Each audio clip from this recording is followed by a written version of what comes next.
That's right, that's the sound of the horn. You know what that means. Good evening, everyone, and welcome to Game 2 of the South Division semifinals. With you, as always, I'm Alex Von Coydel, thrilled to be bringing you yet another chapter of a record-setting season of Wildcats hockey presented by Armored Roofing. The series favors the Wildcats, who came from behind in dramatic fashion last night to defeat the Odessa Jackalopes. 5 goals were scored in the second period, 1 in the third, which secured the Wildcats' first ever Game 1 victory in the South Division semifinals. This is unfamiliar terrain for them. They've got the series lead. They've got home ice advantage. They are expected to win. In 7 playoff appearances in the past, they've never once advanced to the division finals. If they continue to shut down Odessa's big guns, Hampus Shodal, Derek Brown, and Graymar, that top line on the Odessa Jackalopes, this series probably won't last very long. They've got 1 victory under their belt. The time has come to get their second and take a stranglehold on this best-of-5 series. However, the Jackalopes see this game as an impeccable opportunity to flip the momentum of the series to their side and take a split before heading back to their home rink to host the Wildcats next weekend. Can the Cats secure a home sweep and take commanding 2-0 lead on this series? Or will the Jackalopes seize the Wildcats' now 17-game home winning streak and head back to Odessa with an accomplished mission of taking a split against the mighty Wildcats? We'll find out. The starting lineup's being announced right now for the Wichita Falls Wildcats by the public address announcer here at the KYC. The Wildcats starting lineup brought to you by Pelican's Restaurant. That will be read to you momentarily. And as soon as these lights turn on and I can spot some of the Odessa Jackalopes down there, I'll be sure to read you their starting lineup first.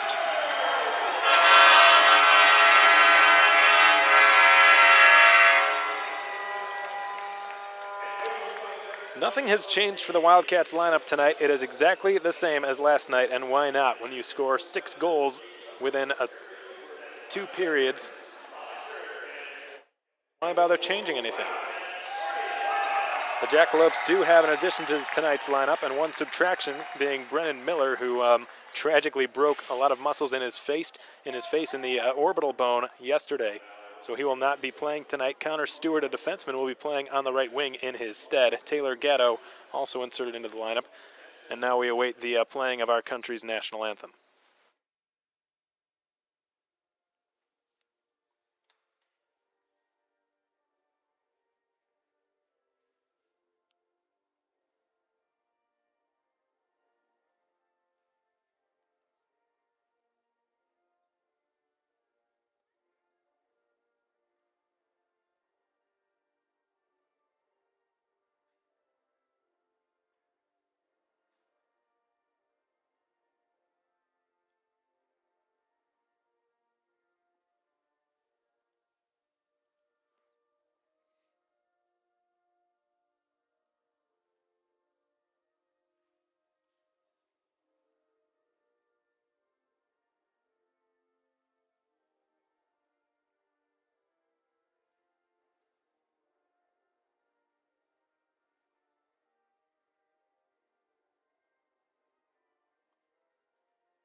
What you just heard was a recording of our country's national anthem. Unfortunately, Big John Wilson unavailable to sing tonight. But the show must go on. The Odessa Jackalopes starting lineup, they're starting all their big guns who were held completely silent last night. Hampus Shodal, Graymar, Derek Brown, 2 alternate captains, and their leading scorer all on the same line. Throughout the season, they contributed more than 35% of the team's total offense. All 3 of them, despite having all sort of power play time last night, were held off the score sheet. Derek Brown was even held off the shot sheet, so very impressive job done by the Wildcats shutting down Odessa's main guys. On defense, their top pair, Andy McLean, Danny Corrali. 4 alternate captains on the ice to start the game for Odessa, and 1 leading scorer in Hampus Shodal, who was 3rd in the entire North American Hockey League in points.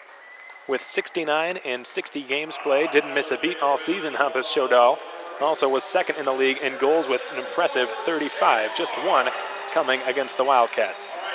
whose starting lineup will be read to you right now. The starting lineup for your Wildcats is brought to you by Pelican's Restaurant, and it is as it has been. The 20s line gets the nod at forward. Nick Rosa, Johnny Lazarus, Austin Albrecht. On defense, Jeff Baum, Demontis Sipis. In goal, Justin Kappelmaster. I can't really remember the last time it wasn't these five starting for the Wildcats for their skaters.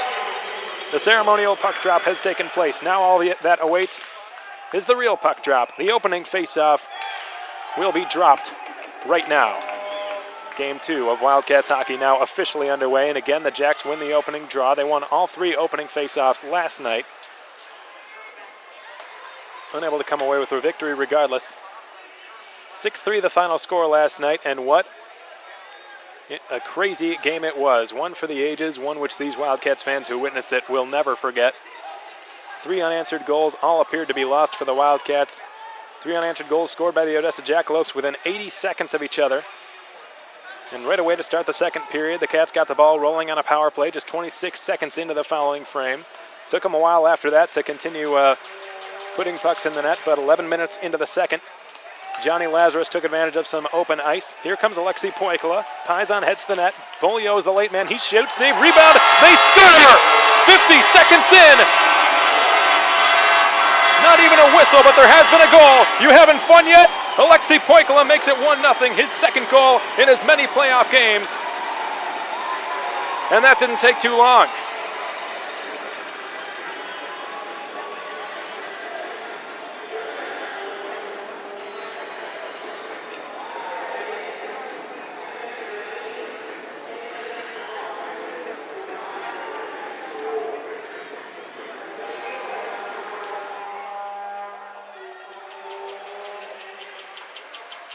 Dean Schatzer, the man between the pipes for the Odessa Jackalopes tonight, which is a little bit surprising to me, as a tough angle shot from McKellar, sticked aside by Kappelmaster for his first save of the hockey game.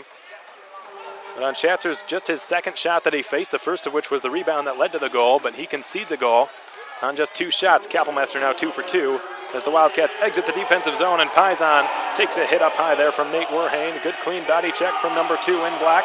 Advanced it to Tucker, gets the return from Tucker, goes down, no penalty. Werhane tried to swipe at it. He had Zek waiting for it. Meanwhile, the Cats are able to ricochet the puck back out to center and beyond. Hampus Shodal has it in behind his own net, flips it out to center, batted back by Noah Gilraith. Gilraith's been held without a goal for 10 games now. Had a nice one the last time he scored. Trying to find his offensive mojo. Werhane chips the puck off the right half boards, back out to center. Gilraith will flip it back in once more. Garrett Van Wy caught on a delayed offside, didn't touch it, so play goes on. The first period of Wildcats hockey is brought to you by American Classifieds as Cooper Zek hauls it through center. Got some good confidence with his skating ability, and he's centered from his backhand, denied by Kappelmaster. Brandon Tucker playing defense in his stead. Dillinger chips it right past him, centers for Van Wy. What a save by Dean Schatzer! Highway robbery on Garrett Van Wy. And the goalless drought continues for Garrett Van Wy. He's been without 1 in 5 now, as Rippon takes him down there at center. My goodness, what a test on Dean Schatzer, and he passed with flying colors.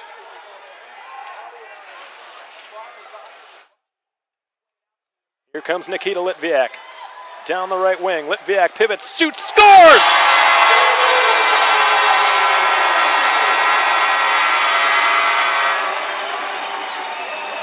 2 minutes and 44 seconds in. 4 shots, 2 goals. One of which should have been a goal. One shot that should have certainly been one. And Schatzer robbed Garrett Van Wy, and Andy McLean, one of the alternate captains, a leader on the blue line for the Jackalopes, just gives a bump of encouragement to his goaltender, Dean Schatzer. And the Jacks desperately need to wake up here. They're already trailing at 2-0. The game's not even 3 minutes old yet. And all the momentum on the Wildcats' side right now, and they are just flying all over this ice. Lazarus on the right circle, holds and fires. It was blocked. Rounds in pursuit, picks it up. Will scale it back down the wall. Albrecht in behind, looking for a centering option. None available, so he'll backhand it in deep towards the corner. Rosa coming off the boards, fires a shot, blocked again. Rosa gets it back, finds Albrecht in the blue paint, and puts it through his legs and wide of the goal. Now it's Connor Stewart flopping it down into center ice. Dalton back to retrieve it. Dalton sauces a pass back out to center. It was picked off by Andy McLean, who leads the rush the other way and shot one high and over the net and out of play. 16:30 to go in period one. Bet you won't guess what the score is if you were just joining us on fasthockey.com or on YouTube. The game is 3.5 minutes old, folks, and already it's 2-0 Wichita Falls.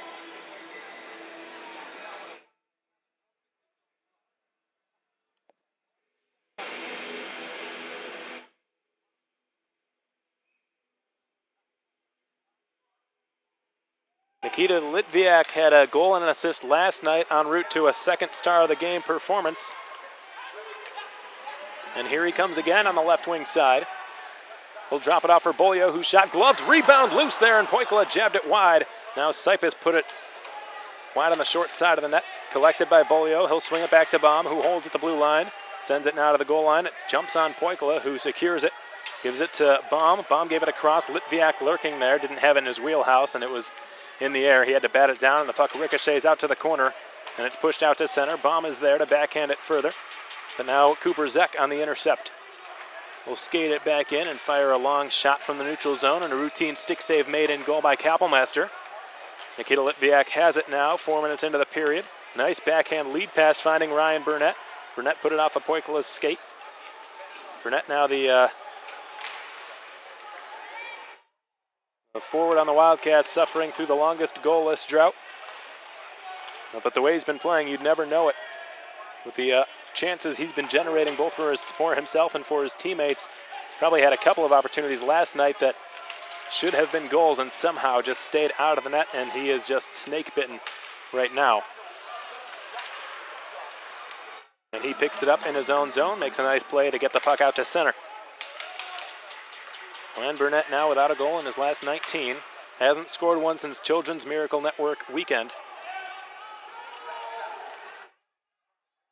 Kappelmaster shoots it around the boards. Dillinger with a good lead pass. He springs Litviak with a 3-on-2. Jaeger joins the rush. Litviak pulls up and puts it through Jaeger's stick and his skates. Sharp angle bid denied easily by Schatzer. Karams off the backboards, and Ben DeMeo back there sets up Ryan McKellar in his own zone. Tries to get it out. Good keep again. Litviak all over the place right now. Jaeger now in the right circle, put it on goal, and I think Dillinger tipped it there. Litviak shot again, denied by Schatzer, who kicked off the right peg instinctively, and the whistle blows as a result. And boy, Litviak just absolutely putting the hammer down right now. He wants this win, and you can see it in his eyes, in his body language. He is absolutely taking this game by the horns and just telling his teammates, jump on, boys, and let me get this done.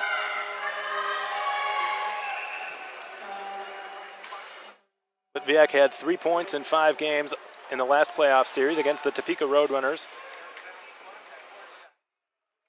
Here comes a 2-on-1 for the Jackalopes. Tucker to the net, and the pass intended for him from Rippon didn't get through. Backhand shot, point blank, stopped by Kappelmaster. And the shot clock reads that is just his second shot. I know for a fact that's not true. I guess a couple of sharp angle bids didn't quite count as shots. Schatzer, on the other hand, much more busy. Already 7 shots against him, just 5.5 minutes in to this game. Nikita Litviak, anyways, playing in his 7th playoff game tonight. He's already got 6 points. Had 2 last night, has a goal tonight. And he's one of those guys who is just going to be counted upon in this postseason throughout to lead the Wildcats, who are a very young team. Unfortunately for them, they've had some great veteran leadership. Last night, of the 6 goals that were scored, 5 of them came from Wildcat veterans or Null veterans. Of course, if you count Andre Paisan, who played in this league last year with the Wenatchee Wild, who have since joined the British Columbia Hockey League, no longer a part of this league, a league which doesn't allow Europeans, so Paisan had to leave and search elsewhere. And he was welcomed in Wichita Falls with open arms. Here comes another rush for the Jackalopes. Again, it's Rippon and Tucker. Rippon in front. He laid a saucer pass too high for Tucker there. Now Corrali tries to give it deep, and it went off of the stick of Albrecht. Back further out to center. Long drive from McLean. Skitters wide of the net. Kappelmaster not wasting any energy chasing it down or tracking it down. Now Bolio picks it off at center. Gives a pass between a couple of Jackalope skates. Alexei Poikila near the Odessa bench. Couldn't get it deep, and it's picked off. Connor Stewart will dump it in. Gilray takes a big hit down there in the far corner. still on his skates. Hines outlets one up the middle. Dillinger had it roll free off his stick, and Cooper Zek will bounce it back in. Takes a really funny hop off the boards back there. Hines advances it. Wildcats fail to clear it. Kept in Connor Stewart's shot, and a glove save. Kapellmeister now 3 for 3. This crowd fired up here at the KYC. If you're just joining us, Alex Von Coitel with you as always. Thanking everyone joining us on FastHockey.com and on YouTube. Hoping you're having a wonderful Saturday night here. I know these Wildcats fans are. This game at just 7 minutes old, and it's already 2-0 in favor of the Cats. A couple of Europeans with goals again tonight. Alexei Poikula, Nikita Litviak. Wildcats win a pretty big defensive zone draw to the left of Kapellmeister. Burnett gives it ahead. Here comes Goodsir with a couple of speedsters on his line now, and Garrett Van Wy and Ryan Burnett, who tipped it on goal, and a stick save made by Schatzer. That was a tougher save than it looked. Delayed penalty upcoming as Dalton's nudged off of the puck, dispossessed of it by Werhane, who will be taking a seat.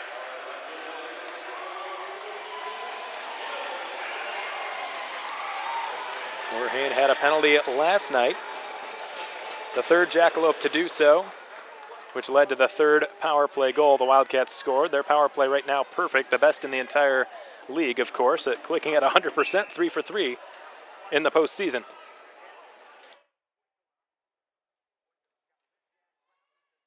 Poikula's going to take this draw against Hampus Shodal. Poikula wins it. Gilreath gets it, slaps it down low. That's Albrecht manning the far corner position. Poikula centers for a shot, and a big save again by Schatzer, who has looked a lot more sharp than his numbers thus far would indicate. Last night did not have the best night. He was pretty solid to start the game, but ended up giving up 6 goals. Ultimately, and was pulled eventually in favor of John Flackney, who stopped all 6 shots that he faced, doing some damage control.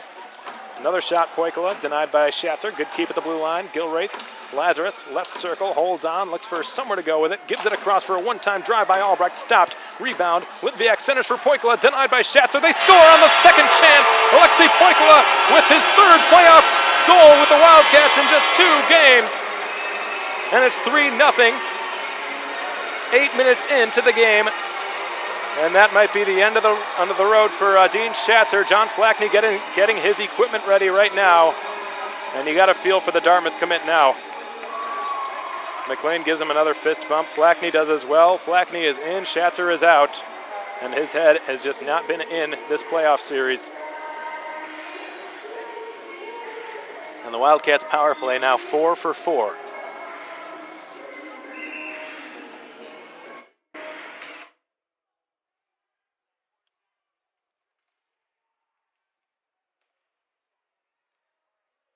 Comes Van Wy with a shot, and the first test on Flackney, he was equal to it. Van Wy's shot hit him square in the O on the jersey. How about Alexei Poikula? Last night was the only rookie for the Wildcats to score a goal. Tonight, the only rookie on the Wildcats to have scored a goal, and he's got 2.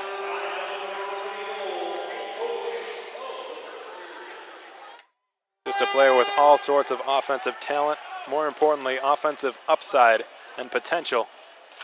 The player he can become, there's really limitless, folks. He played in Finland's top junior league before coming to the United States. Came here, couldn't really speak a whole lot of English. Has improved steadily ever since arriving here. His game as well, he's just looked so comfortable out on the smaller ice surface. Goodsir turns a shot on goal, denied by Flackney, hugging the post, and not sure why the referee, Michael Zalkman, has blown his whistle, but we've got a stoppage.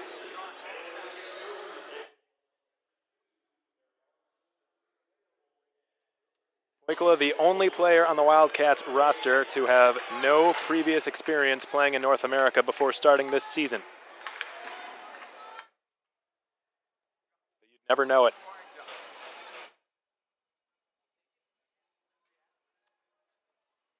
Season for Wichita Falls. He was 7th on the Wildcats in scoring, 11 goals, 27 assists, 38 points, and a plus 16 rating for the Finn. Here's Nate Werhane. We'll drop it off for the undersized Cooper Zek.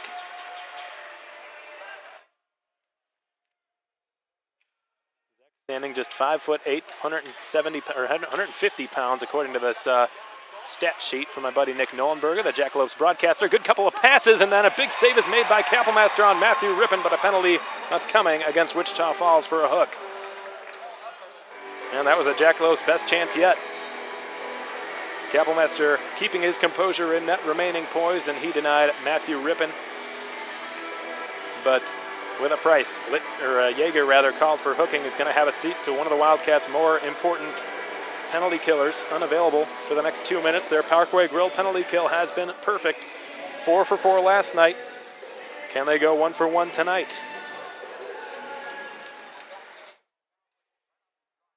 4 opportunities, the sample size getting bigger and bigger, and still both special teams for the Wildcats perfect. 4 for 4 on the power play, 4 for 4 on the penalty kill.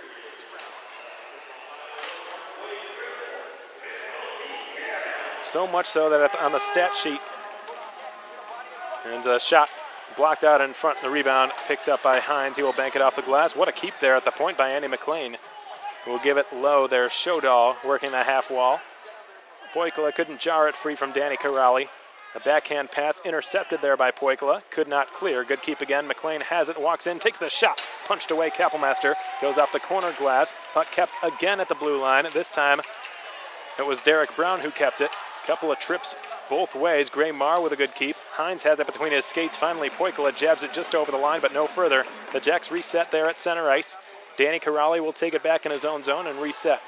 Corrali led all Jackalopes defensemen in the season with points. He had 40. He and Andy McLean really just run the point back there, especially on power plays. They just about every shot, seems like, on the man advantages are taken from one of those two. Here comes Adam Goodsir, finds Garrett Van Wy.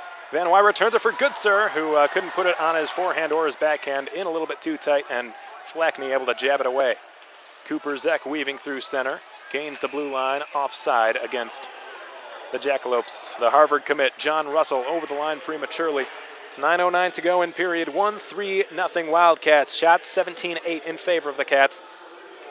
If at any point you'd like a shout out throughout this broadcast to anyone listening or watching on YouTube or Fast Hockey, anywhere on the Wildcats broadcast network, go ahead and shoot the Wildcats Twitter page a message and let us know where you're tuning in from. Let us know who you are, or shoot me a text if you've got my number. I'd be more than happy to give you a shout out before this game 2 comes to its end. Zach flips one just wide of the net, and Kapellmaster wisely decides to glove it. He had Pierce Plumer right in his wheelhouse there. Plumer with a goal last night, committed to the Air Force Academy, will be playing with Eric Jaeger at some point in the near future.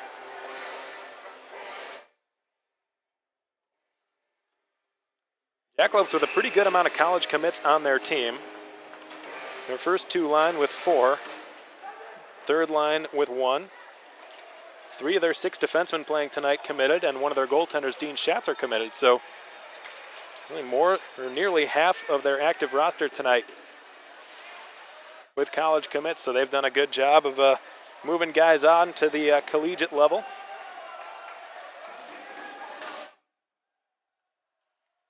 Nick Rosa gave it into the slot, too far for Albrecht. The Wildcats now 5 for 5 on the Parkway Grill penalty kill in this playoff series. Lazarus working behind the Jacks net. Looks for someone, finds Dalton open, right point, long shot blocked by Nate Werhane. He takes it backwards ill-advisedly. Rosa makes him pay for it, but he goes down.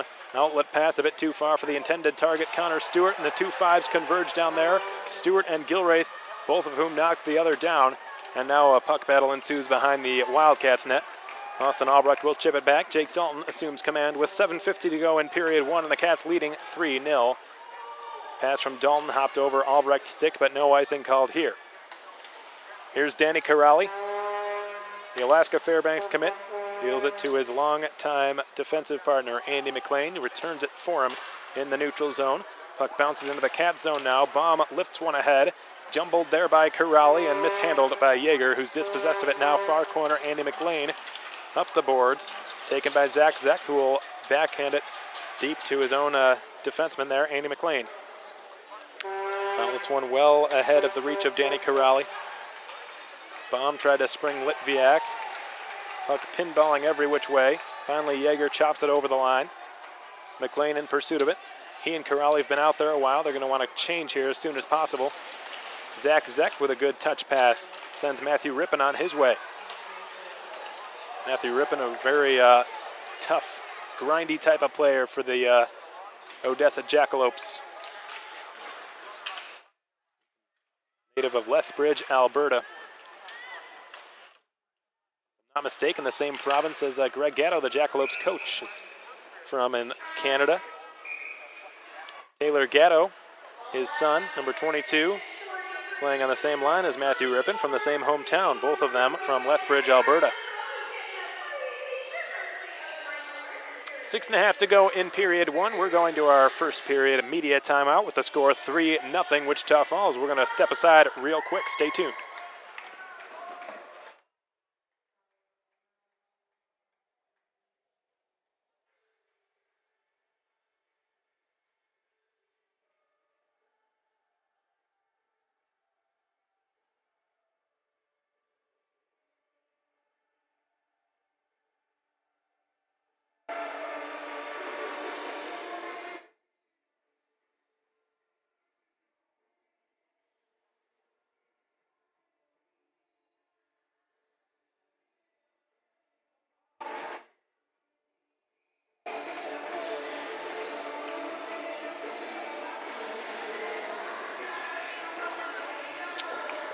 All right, welcome back to the broadcast, folks. This has been another exciting hockey game for the Wildcats and their fans.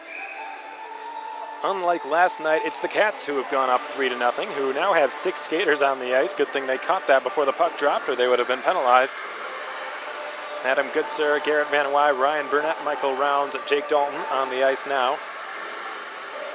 Goodsir being booted from the circle. Van Wy in his stead wins the draw against Gray Marr. Ryan Burnett works it back out to center near the red line there in front of the penalty boxes. As a puck battle ensues, Hampus Shodal had it jabbed off his stick, collects it, lost it. Van Wy sends it in the direction of Ryan Burnett. Bit of a tweener with that pass. Goodsir catches up to it. He will chip it deep.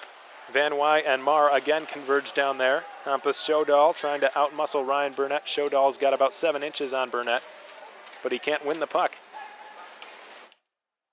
Derek Brown pinned up by Jake Dalton. Pinched down the boards at a pretty good time. Somehow the puck got past both him and Goodsir. Down goes Rounds. He got it out to center. And losing it with was Marr. Van Wy back across the Jackalopes line. Sidesteps Shodal, cuts into the middle, and his shot was partially blocked by Ben DeMaio. A bit of a mispronunciation there. Ben DeMaio has a shot blocked. Kicked back towards Levin. Poikala jars it loose, and that's Bolio on the right wing. Bolio flying down that wing. Paisan goes to the net, and Bolio's long shot, routine save by Flackney. I called him Ben DeMaio all of last night during the broadcast before I realized I was saying it incorrectly. Apparently everyone on the team calls him that, even the Jackalopes head coach, Greg Gatto.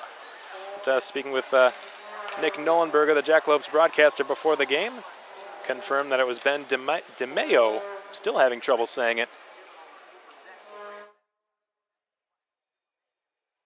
Jackalopes with not too many tricky names. I've seen much worse. It is hockey. A lot of unorthodox names in this sport, no doubt about that. A lot of Europeans who play hockey, which makes things difficult for a lot of broadcasters and coaches. 4:40 to go in period one. It's 3-0 Wichita Falls, outshooting the Jacks now 18-8. Alexei Poikla with 2 goals, Litviak with 1 as well.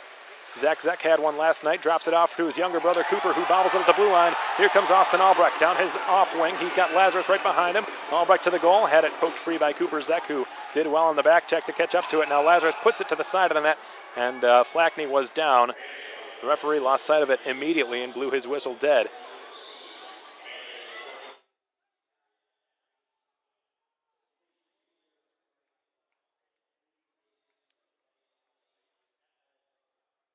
Mike and Leslie Rounds are tuning in tonight from Mount Pleasant, Michigan. They're hoping the Wildcats can get the sweep on home ice tonight and advance to further their home winning streak now to 18 games if they can pull that off tonight. If that is the case, they will fall just 1 short of the all-time record since that statistic has been recorded in this league, which is currently tied by the Lone Star Brahmas from last season and the Mahoning Valley Phantoms from 06-07. Thank you very much to Mike and Leslie. We really appreciate you tuning in on your Saturday night to enjoy some Wildcats hockey. Trent Dillinger tried to center. Yeager was there. Litviak picks it up, gives it across the ice. Dalton, right point, long shot, nearly tipped in by Dillinger. Rounds is on the ice now off the line change. Tries to keep it in at the point. Just trickles past he and Russell. And the Wildcats reset. You didn't catch it in the pregame show, folks. The Jackalopes with a bit of a tragic injury to one of their players last night. Maybe tragic isn't the word. Here's Van Wy putting it across for Burnett, and again, it just slipped past his reach, or he would have had a tap-in goal. But anyways, Brendan Miller, number 14 for Odessa, unavailable tonight because a hit he delivered in the corner last night. Nick Rosa's helmet just clipped him in the orbital bone. He broke that bone near his cheeks, so he cannot play tonight, and he's going to be seeing a trauma doctor when he returns home to Odessa. Perhaps get the clearance to play in the next game, in Game 3, if he wears a cage. We'll see. But in his stead tonight, a defenseman, Connor Stewart, playing, a Phoenix, Arizona native. A couple of good Arizona natives in this league as Litviak, or Poikla rather, backhands it wide, being set up nicely by Yeager. Poikla bidding for the hat trick. He's got tons of time to do so. I probably shouldn't have said that because it seems like I always jinx it. Bulyo, long shot and a routine save by Flackney, who remains perfect since coming in relief of Dean Schatzer, who is having thus far a series to forget.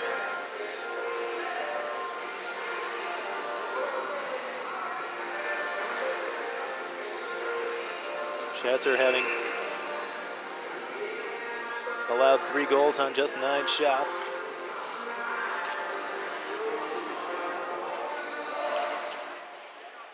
Here's Johnny Lazarus, turns one towards the goal. It was blocked out in front by Pierce Plumer. Plumer standing 6'4", tallest forward on either side of the ice tonight.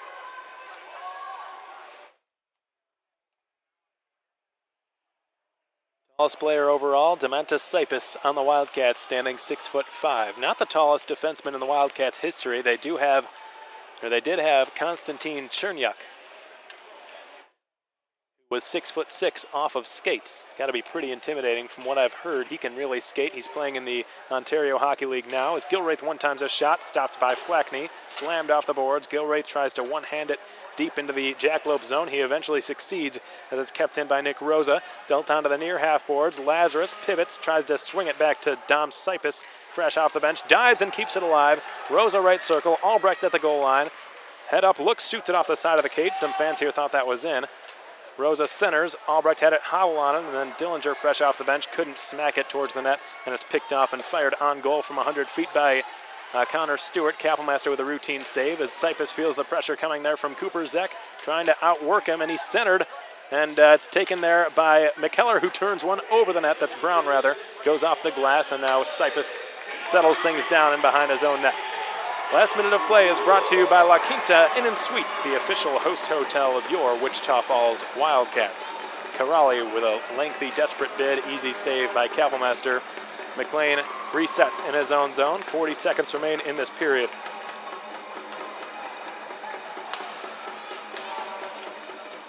Derek Brown, the former USHLer, advances the puck into the Wildcat zone. Turned over, and the Cats failed to counter. Ryan Burnett was there, but hopped on Yeager. Just couldn't advance it to him, or they would have had a 2-on-1, so they reset now in their own zone. Again, the puck bounces, this time on Litviak. Karali finally goes to the bench for a line change. A dozen seconds remain in the period. Graymar hauled down by Jeff Baum. No penalty upcoming. Dalton on the intercept, sends it the other way. The Cats have time for one last shot on this rush. Burnett's pass intended for Litviak, who steals it in the slot, tries to turn it towards the goal. Picked off by DeMeo. But that wraps things up for period 1. 3-0 the score through 20 minutes of play. The Wildcats really setting the tone here early in this game. They have made a clear statement. They will not allow something like what happened last night to happen again. 3-0 the score, 20-11 the shots. It was an absolutely dominant period by Wichita Falls, so much so that Dartmouth commit and starting goaltender Dean Schatzer was pulled in favor of John Flackney, who is playing in relief and probably will be for the rest of this game. We're going to step aside, folks, take a short break. When we come back, we'll break down that tremendous first period for you in a little greater detail. We'll also bring you some updates from around the North American Hockey League. We know you'll want to hear some of the scores going on. It's the first round of the playoffs. Everyone wants to know what's going on. There's all sorts of games, all sorts of upsets. The first round is just fantastic. We'll try to bring you some NHL scores if time permits. Stay tuned, everyone.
All right, welcome back to the broadcast, folks. Happy to have you with us as always. Alex Von Coyle with you tonight, bringing you another chapter of a remarkable 2015-16 season, which is far from over. The postseason now underway here in Wichita Falls. Game 2 in this best-of-5 series, a series that thus far the Cats seemingly have a stranglehold on. They're up 1-0 and have a commanding 3-0 lead in this game. The Jackalopes scrambling a little bit. They did not really expect to take a win in this building heading into this series. The Wildcats have not lost here since December 19th. So for the Jackalopes, a split in Wichita Falls would only be seen as a major, major success. If they can pull that off, they will certainly be thrilled with that heading back to Odessa. Not only would that put them in great position, but that would completely flip this series around. The momentum, at least, of this series would completely shift in the Jackalopes' favor because home ice advantage would be theirs. The series tied, it becomes a best of 3, 2 of which would be played in Odessa. So the Wildcats obviously trying to forbid that from happening here tonight, and thus far they're doing a pretty darn good job. They've had 20 shots to Odessa's 11. They've had 3 goals to Odessa's 0. And they've put one of the better goaltenders in this league on the bench. The Dartmouth commit, Dean Schatzer, will be done. He may not play again in this series because the Wildcats have lit him up over the last couple of nights. Alexei Poikala with 2 goals tonight, 3 in just 2 games played thus far in the Robertson Cup playoffs with the Wildcats. He could be the first Wildcat again to achieve a hat trick this season. That has not happened, which is amazing considering the talent the Wildcats have, the goal-scoring ability they have, second in the entire league in goals for this season, behind only the Fairbanks Ice Dogs, unable to score a hat trick. None of their players had one, which is really just very surprising. Alexei Poikala making a bid for one tonight, already with 2, Nikita Litviak with 1. Thus far in these playoffs, Poikala is the only rookie to have scored a goal, the only North American Hockey League rookie to have scored a goal for the Wildcats, and he's got 3 of them. And something tells me he likes playing in the postseason. We'll see if he can continue this hot streak he's got running right now.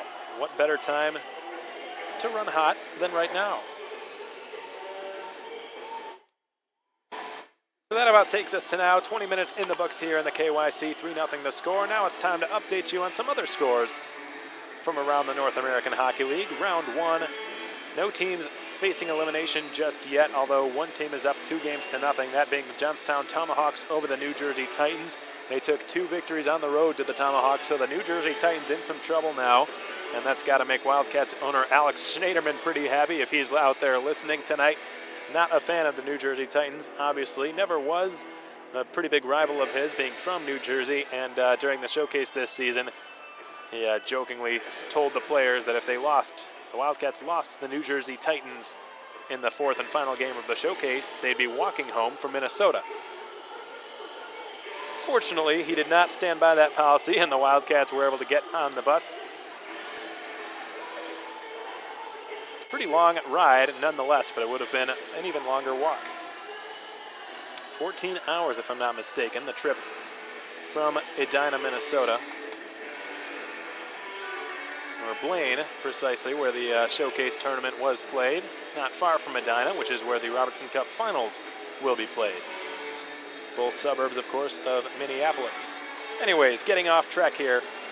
Another East Division matchup, that the only one that is in place tonight. The Wilkes-Barre Scranton Knights with a bit of an upset over the Aston Rebels right now. They lead 2-0, the 4th seed leading the 1st seed out in the East.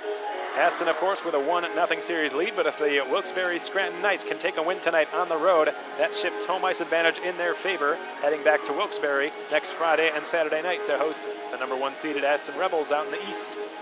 Aston Rebels, formerly the Rio Grande Valley Killer Bees, who lost to the Wildcats last season in the play-in round, a team which had Connor Wood as one of its grinder-type forwards last year. Wood now, of course, on the Odessa Jackalopes, playing the Wildcats again in the first round. Although this time, because there are only 6 teams in the division instead of 8, there will be no play-in qualification round. There's just the South Division semis to start. Now up north to Janesville we go. They're trailing the Minnesota Wilderness by a score of 1-0, and the defending Robertson Cup champions trying to bounce back and take a split on the road in southern Wisconsin tonight. The Brookings Blizzard up 1-0 over the Bismarck Bobcats. If they can pull off a win there, that would be a major upset. The Bismarck Bobcats, one of the better teams in this league. They've been around a very long time, won multiple championships, had really a dynasty in the early to mid 2000s.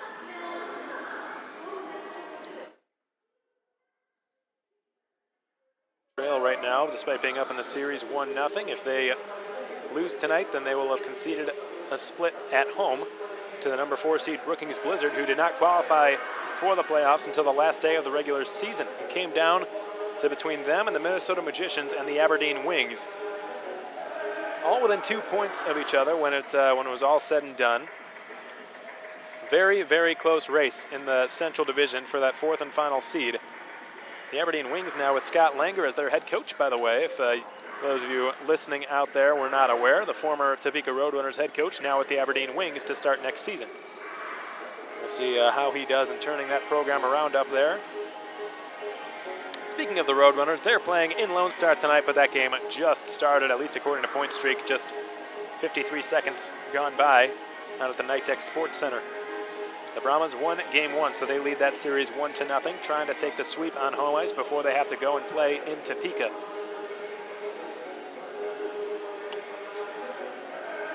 The Brahmas with a very, very good atmosphere where they play their games. It's very difficult to win games in that building. When you travel to Nitec, so you best be prepared to play, because if you're not, you will get burned. No question about it. Last season, they had the best home record in the North American Hockey League. Now that title belongs to the Wildcats. However, the Brahmas last year, 19 consecutive home victories. The Wildcats right now, 2 shy of that. 19 ties the record with the Mahoning Valley Phantoms from 06 to 07. You'll probably hear me say this a lot over the next few broadcasts, because the Wildcats, again, have the opportunity to make history. Only this time it would not be a personal or a team internal achievement. It would be a league-wide achievement, which is all the more impressive if they can pull it off. They just need to take this win and one more, and they've tied it. One more after that, and they've passed it. The Austin Bruins in Minot, who have a 1-0 edge over the Austin Bruins in the Central Division semifinals right now. Scoreless, just a half minute in. Max Reisinger and the Minotauros hoping to take game 2 of 2 on home ice before they go to Austin, Minnesota to take on the Robertson Cup runners-up for the last 2 seasons, the Austin Bruins. In 2014, lost to Fairbanks in the Cup Championship, and in 2015, lost to the Wilderness in the Cup Championship. So some heartbreaking playoff exits of late. The Bruins hoping the 3rd time can be the charm this season. And of course, the Fairbanks Ice Dogs and the Coulee Region Chill playing at 7:30 p.m. Alaska time at the Big Dipper Ice Arena in Fairbanks, Alaska. That game will not start until much later, of course, Alaska time being several hours behind us. And last night, an upset for the ages out in Fairbanks in front of 2,200 fans. The Ice Dogs really just fell short despite an early goal scored by Swedish defenseman Jakob Stridsberg. The Coulee Region Chill never gave up. They scored 6 unanswered.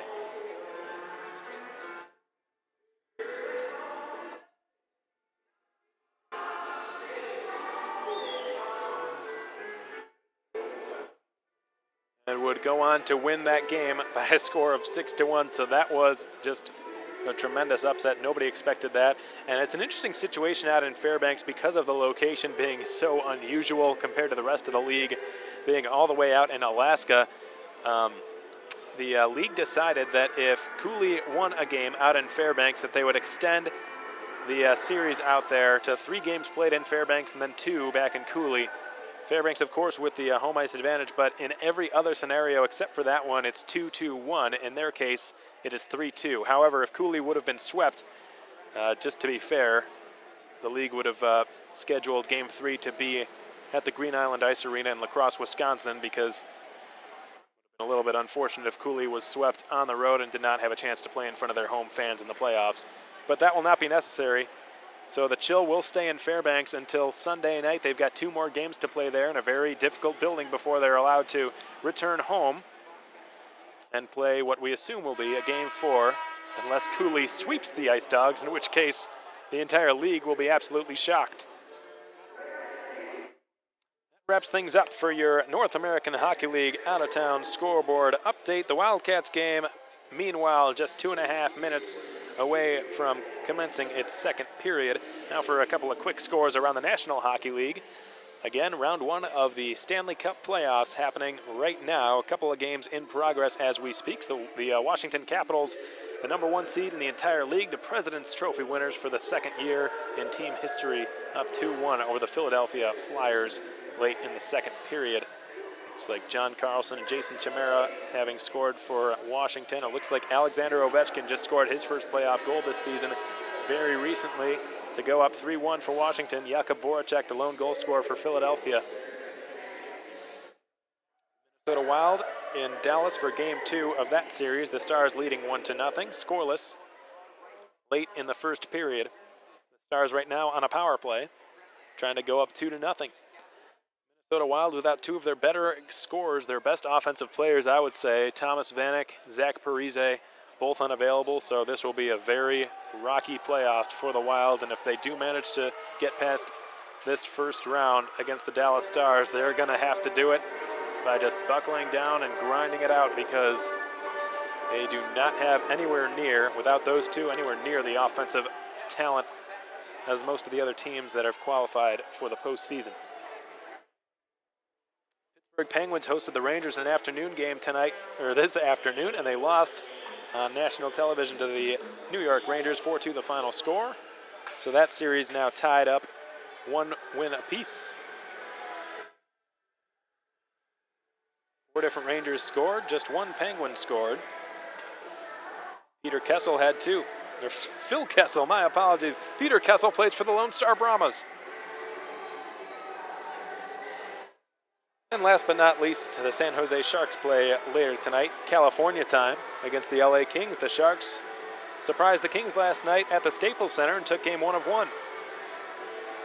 And that about wraps things up for your out-of-town scoreboard update. Meanwhile, the game that you all care about, the game that you've tuned in to listen to, just moments away from starting its second period tonight. Alex Von Coyle with you as always, folks, hoping you're having a very enjoyable Saturday night.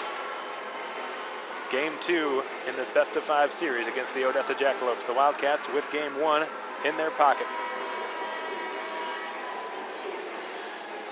Welcome back to the broadcast, everyone.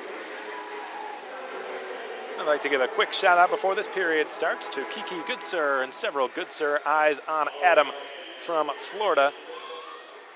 Thank you very much to Kiki and the Goodsir family for tuning in on fasthockey.com. We hope Adam can get a goal for you here tonight. Did not have one last night, though he certainly should have absolutely made one of the Jackalopes forwards. Gosh, it's bugging me. I can't remember the name. If I'm not mistaken, it was Derek Brown. It was a short-handed rush. It was Derek Brown who had to hustle back and compensate for the Jackalopes' 2 defensemen who were caught. Brown did a pretty good job of getting back, but he really was deked out of his jockstrap by Adam Goodsir, who just could not finish. But what a move to give himself a good situation, a good scoring chance. In the meantime, the puck drops. Second period hockey is brought to you by American Classifieds, and it is underway. Finally, for the first time in this playoff series, the Wildcats win an opening draw. They dump it in. Odessa controls. North American Hockey League's second best goal scorer this season, Hampus Shodal, lost possession. Of all the players on the ice tonight, he also had the highest shooting percentage, .215. 21.5% of the shots he took entered the net. That is absolutely phenomenal. Here's a big bad turnover for Albrecht. Save, rebound, score! Nick Rosa, 4-0 Cats. He took out the net in scoring that goal, but he's okay. And the Cats are more than okay. They lead 4-0, just 32 seconds into this second period, and the Cats have quadrupled their lead.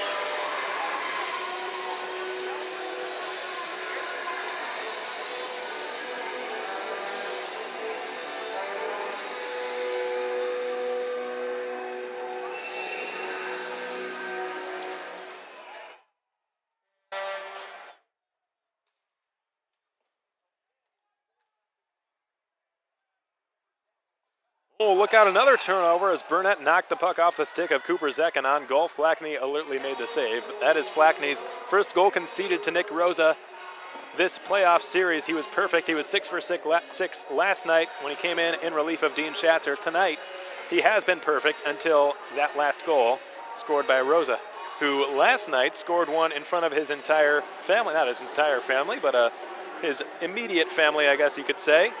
His father, Todd, his mother, Lori, his younger brothers, Andrew and Peter, all got to see him score a very nice goal. He was set up by line mate Johnny Lazarus for a quick wrist shot in the slot. Zeck kicks it from his right skate to his stick, puts it down, dusts it off, and he skates down the left wing side, unable to find a shooting or passing lane. So he will weave it back to the left point, and the Wildcats penalty has just been called. The Cats right now 4 for 4 on the Parkway Grill penalty kill in this series. Now check that, 5 for 5. 4 for 4 yesterday, 1 for 1 tonight. Cooper Zeck's shot waffle boarded by Kapellmeister, and this is interesting, folks. We see a new slate of attackers on the ice for this Jackalopes power play after being a bunch of offers in the first game. 5 for 5 right now, and Burnett tries to clear off the boards. Captain Zach gives it across. Jake Levin, right point. Stops, weaves, shoots. Stopped Kapellmeister, and again, a very quick whistle, and the referee doesn't like what he's seeing there between Matt Rippon and Michael Rounds. I'm not sure if Matt Rippon is trying to go with Michael Rounds in that situation.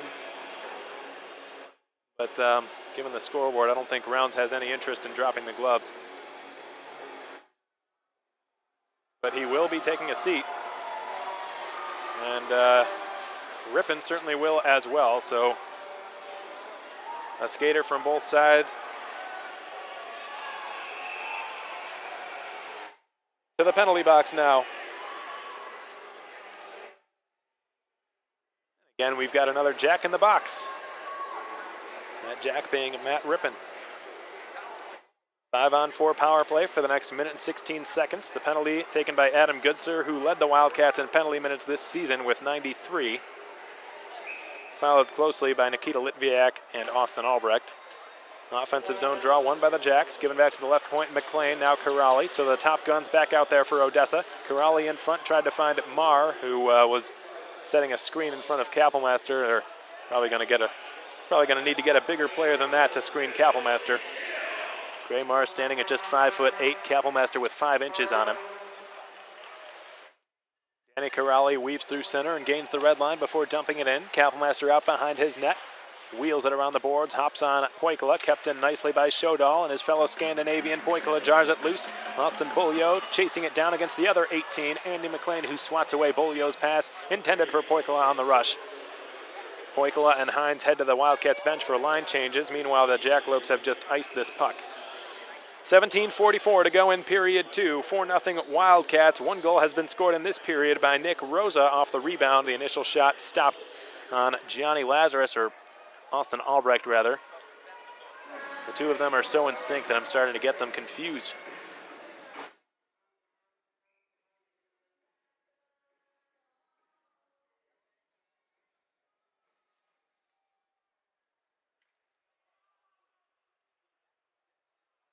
Here comes Derek Brown, longest tenured Jackalope. This is his 3rd season in an Odessa uniform.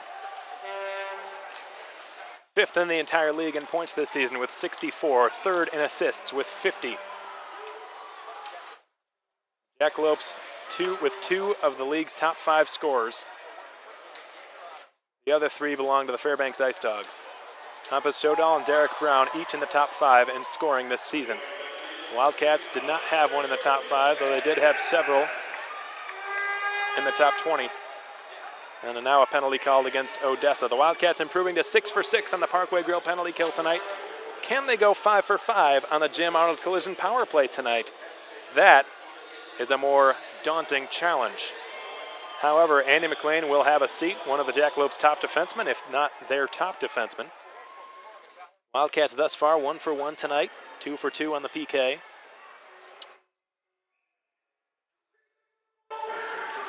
Full power play to work with Danny Corrali, not McLean. Corrali in the penalty box, my apologies.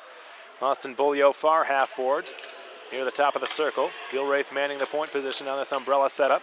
Gilraith unloads from there, ricocheted off a stick and high and wide out the left post. Kept in by the Wildcats. Adam Goodsir picks it up. Tri-City Storm draft pick, swoops in behind the net, looks for somewhere to go, finds an open Gilraith, the former Point Mailer, duck across for the Huntsville commit. Bolio, who ripped it wide on the far side of the net, and it bounces all the way back out to center, and Gilraith has to pursue it. He gave a nice cross-ice pass there for Bolio, who finds Litviak stepping nicely across the Odessa line. He gives it back. Albrecht weaving with it, puts the puck on one hand on his stick, recollects it, tries to give it back. There's a loose stick down there. Not sure who that belongs to. Poikala gets it back. It's Russell's stick. He lost it and got another one. Now Albrecht, Litviak, bomb. Poikala settles it down, sends it across, well behind the reach of Austin Bolio, and the Jacks look to make a counterattack here. Poikala skates back. No harm will come of this as a shot from Russell goes out of play. That's McKellar. 4 minutes into period 2, 24-12 the shots. The Cats doubling the Jacks in shots, quadrupling them in goals, 4-0.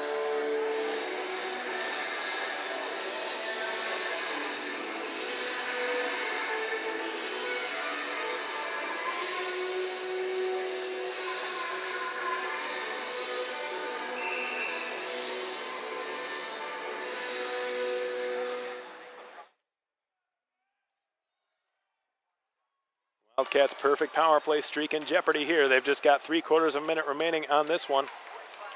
Here comes Alexei Poikala. Good lead pass, finds fellow European Nikita Litviak, who spins away from Zach Zek. Lazarus coming off the corner. Jars it loose from Zach Zek before he could clear. Now Albrecht behind the net sets up a man in. Litviak, his shot blocked, and the puck cleared. Zach Zek down the left wing with a shot and a pad save. Kappelmaster not going to let Zek go 5-hole this time.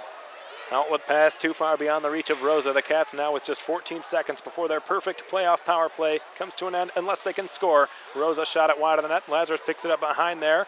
Looks for somewhere to go. Has a man open and rounds. Will he go to him? No. He switches directions. Skates towards the net. Gives it to Litviak at the goal line, who's centered. And a shot fanned down by Rosa. Loose puck covered in the goal mouth by Flackney. And finally, the Wildcats power play is kept off the scoreboard. It's the first time in 5 attempts the Wildcats did not score on a power play. Ever since John LaFontaine has arrived in Wichita Falls, the power play has gone through the roof. Last season led the entire North American Hockey League. 25% conversion rate, absolutely unheard of. Never seen that at the National Hockey League level. Typically, power play percentages are slightly higher in the NHL. Penalty kills are slightly lower, just because of the advanced skill and passing ability of National Hockey League players. 25% at this level, absolutely absurd. Burnett finds Van Wy, he shoots, he scores! Burnett to Van Wy, 5-0 Wildcats.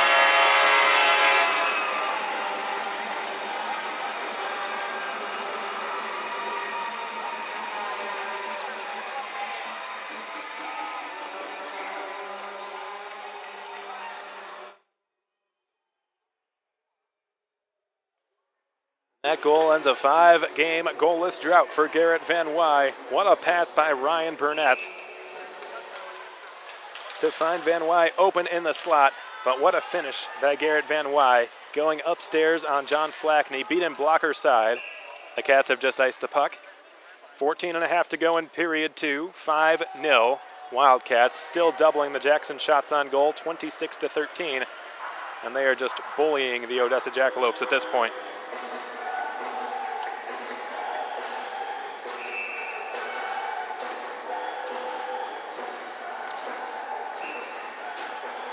If you're just now joining us, folks, this game has been a lot more one-sided than last night's game was.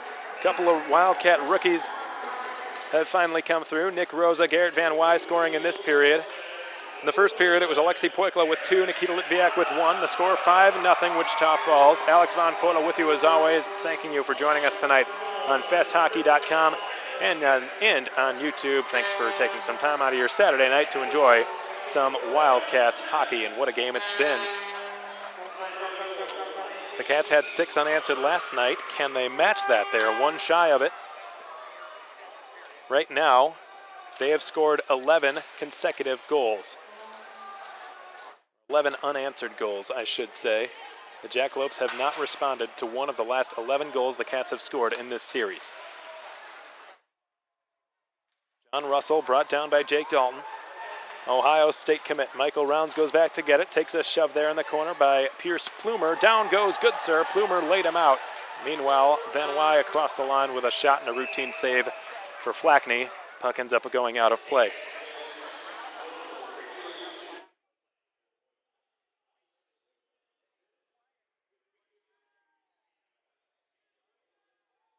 Wildcats hoping to go up 2-0 in a playoff series for the first time in franchise history, not counting last year's play-in round against the Rio Grande Valley Killer Bees, because technically that was not a playoff series. That was just a play-in to qualify for the playoffs,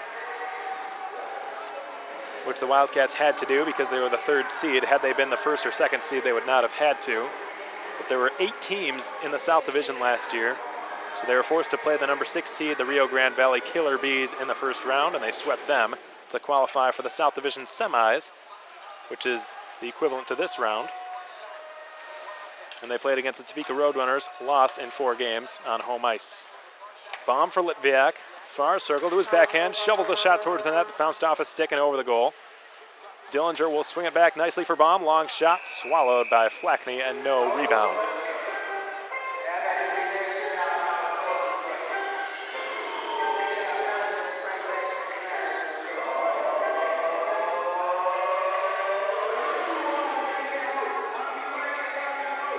Very tremendous roster the Wildcats had last season. Until this season, the best roster the team had ever had, I would say. The most talented, without a doubt. Some tremendous players: Matt Cook, Cam Knight, Jake Townsend, Tommy Apap, Kevin Cherizin, and so many others, all of whom have moved on to start this season. There were only 7 returning players the Wildcats had, one of whom, Alex Falconer, was traded at the start of the season to the Cooley Region Chill, who will be playing in Fairbanks tonight a little bit later. With another former Wildcat, Shane Kosmeski, a defenseman, and Chris Saransky, the assistant coach last season, who was again with Cooley.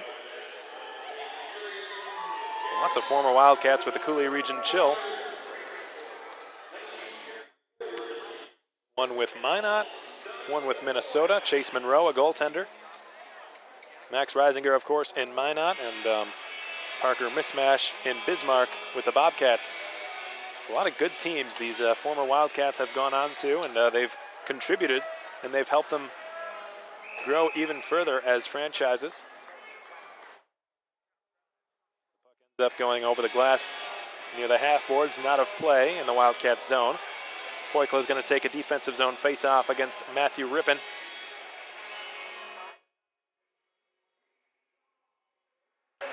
There's a former NHLer with the Vancouver Canucks, a tough guy, Rick Rippon. Been wondering if there's any relation there to him. I've not been able to find anything. Bolio sends it over the Jackalopes line for Goodsir, who ran into tons of traffic. Now Plumer knocks it away from him. Ben DeMeo gives it in deep. Rick Rippon, and look what I'm doing now. Matt Rippon, rather, and a backhand shot from the far half boards, and that was a tricky-looking save for Flackney, but he made it nonetheless. 12.5 now to go in the second period. The Cats with a commanding 5-0 lead in this hockey game.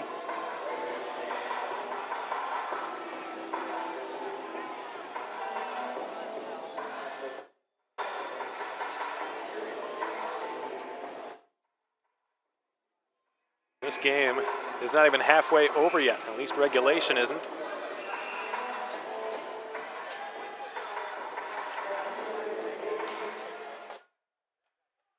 Zach wins a defensive zone draw. Poikla blocking the clearing attempt by Corrali. Matt Hines stealing it along the wall. Knocks it loose from Connor Stewart. In goes Goodsir. He's got Bolio pretty wide open there at the circle. Gives it to him somehow from a tough pass, and Bolio tried to put it on goal. Wasn't able to settle it down. Kind of panicked with it. Got rid of it, but it was blocked. And now it's taken by McLean in his own zone after it was wrapped around the end boards. Corrali jostling for it with Poikla near corner wall. Pried off his stick by his own teammate Paisan. Bolio gave it across now. One-timer fanned on. Poikla shot it. It was blocked by Andy McLean. And The whistle was blown again very, very quickly by the referee, Michael Zalkman. We've seen a lot of quick whistles here tonight.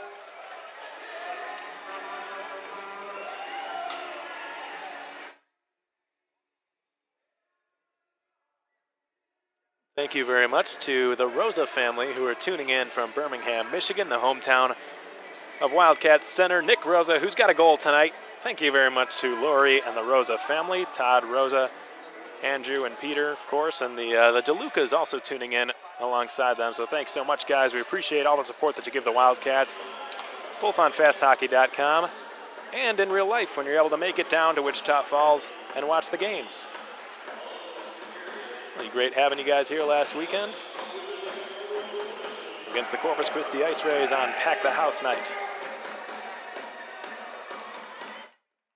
Affiliate player Nick Bowman's father made the trip as well. Rosa and Bowman, of course, very familiar with one another, having played as teammates with the Brother Rice High School. His shot is sent wide, redirected by Burnett out the short side of the goal. Trent Dillinger in there trying to muddle things up. Cooper Zek clears it up the boards, and Shodal gets it down the ice. The Wildcats back to work on another power play. Connor Stewart's in the box. Their power play finally showed that it's not invincible. Up until their last man advantage, they looked like power play machines on the ice. Now 4 for 5. Now they're just 4 for 5. Now it's just an 80% conversion rate on the power play. That's that would be a pretty decent penalty killing percentage. Of course, it's still a very small sample size, but you've got to give credit to the Wildcats and their extra attackers or their extra man situations for utilizing that additional space they've got with the 5-on-4 mismatch. Matt Rippon kills all sorts of time down on the Wildcats' end. He's outnumbered 3-1 for possession of that puck. Gilraith laying on it. Finally, it's pried loose, and Albrecht picks it up. Cats with just 18 seconds to go on this man advantage. Time for one last rush.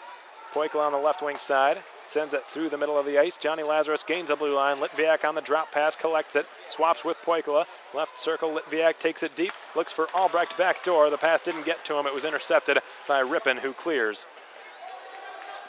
And 2 consecutive Wildcats power plays have been killed. Contact the press. They're now 4 for 6 on the man advantage in this series. Ben DeMeo jostling it free from Austin Bolio. Brandon Tucker advances it. Here comes Matt Rippon still on the ice with a long shot. Routine stop. Kappelmaster, who poked it free for Sipus behind the Cats' net. He's unable to chip it out to center. Good intercept. Drive from Corrali. Blocked and picked up by Bolio, who will skate it to his own blue line and send it the width now for Goodsir. Shovels it in deep. Goes in pursuit of it alongside Eric Yeager. Jacks failed to clear it. Goodsir had Bolio. Instead goes to the trailer for Dalton. Puts it on his forehand and swipes it in the direction of Bolio, who mishandled it a bit. Corrali knocked it off his stick and got it back out to neutral ice. Brandon Tucker dumps it in. Tucker had 2 assists in last night's game. Led the team in shots. Look out. Here's a turnover. McKellar out in front. Denied by Kappelmaster. Puck flutters into the corner. Picked up by McLean. Here's a search for the Jacks. McLean's drive denied. McCurrelli's drive blocked. And again, we get a whistle, and I don't know why. The fans applauding the efforts of Justin Kappelmaster, who remains perfect on the night. Been easy to overlook what he has done in goal because of the amount of run support that he's had offensively with 5 goals from his team. But Justin Kappelmaster, a perfect 16 of 16 tonight.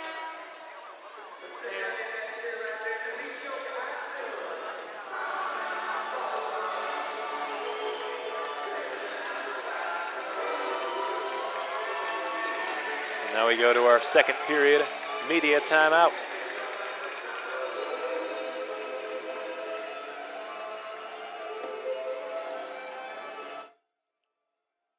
Stay tuned, folks. We're going to take a short break, step aside real quick, and be right back with you.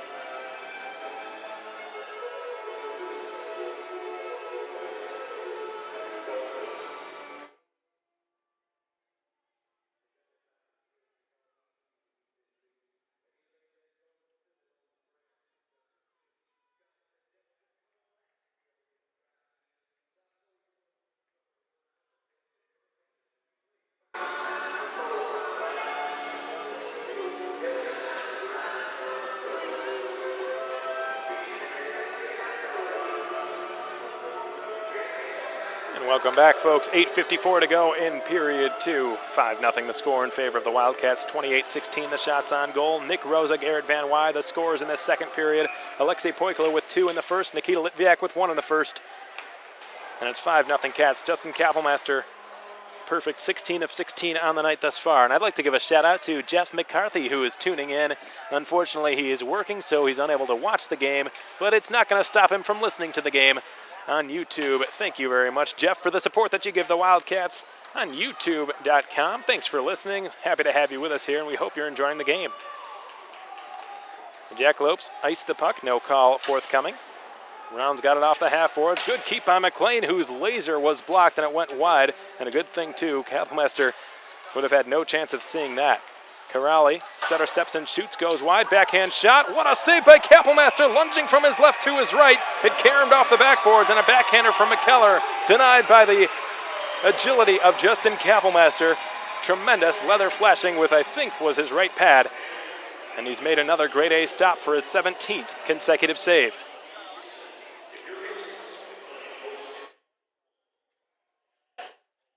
Justin Kapelmaster, second in the entire North American Hockey League among goaltenders in wins during the regular season.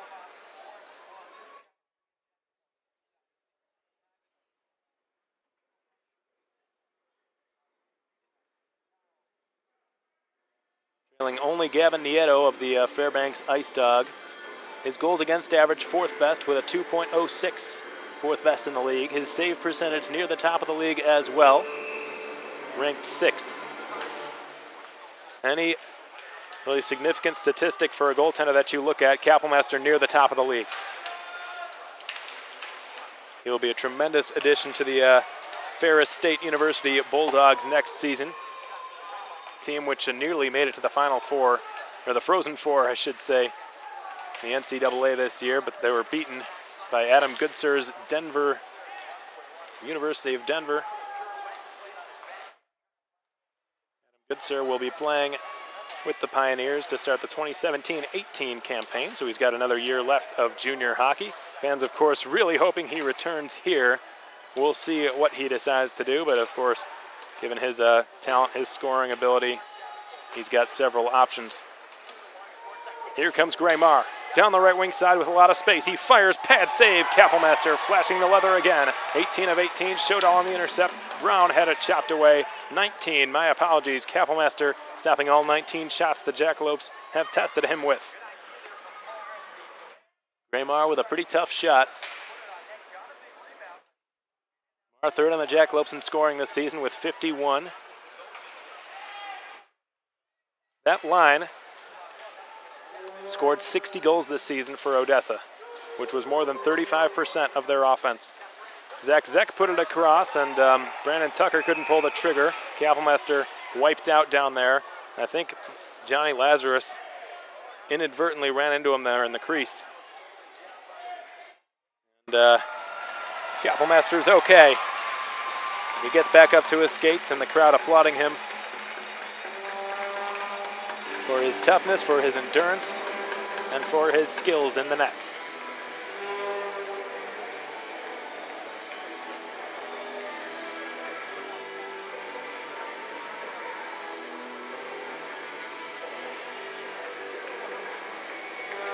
.641 to go in period two in this game two of the South Division semifinals. Alex Von Coyle with you as always, hoping you're enjoying the broadcast. We know you're enjoying the game. 5-0 Wildcats.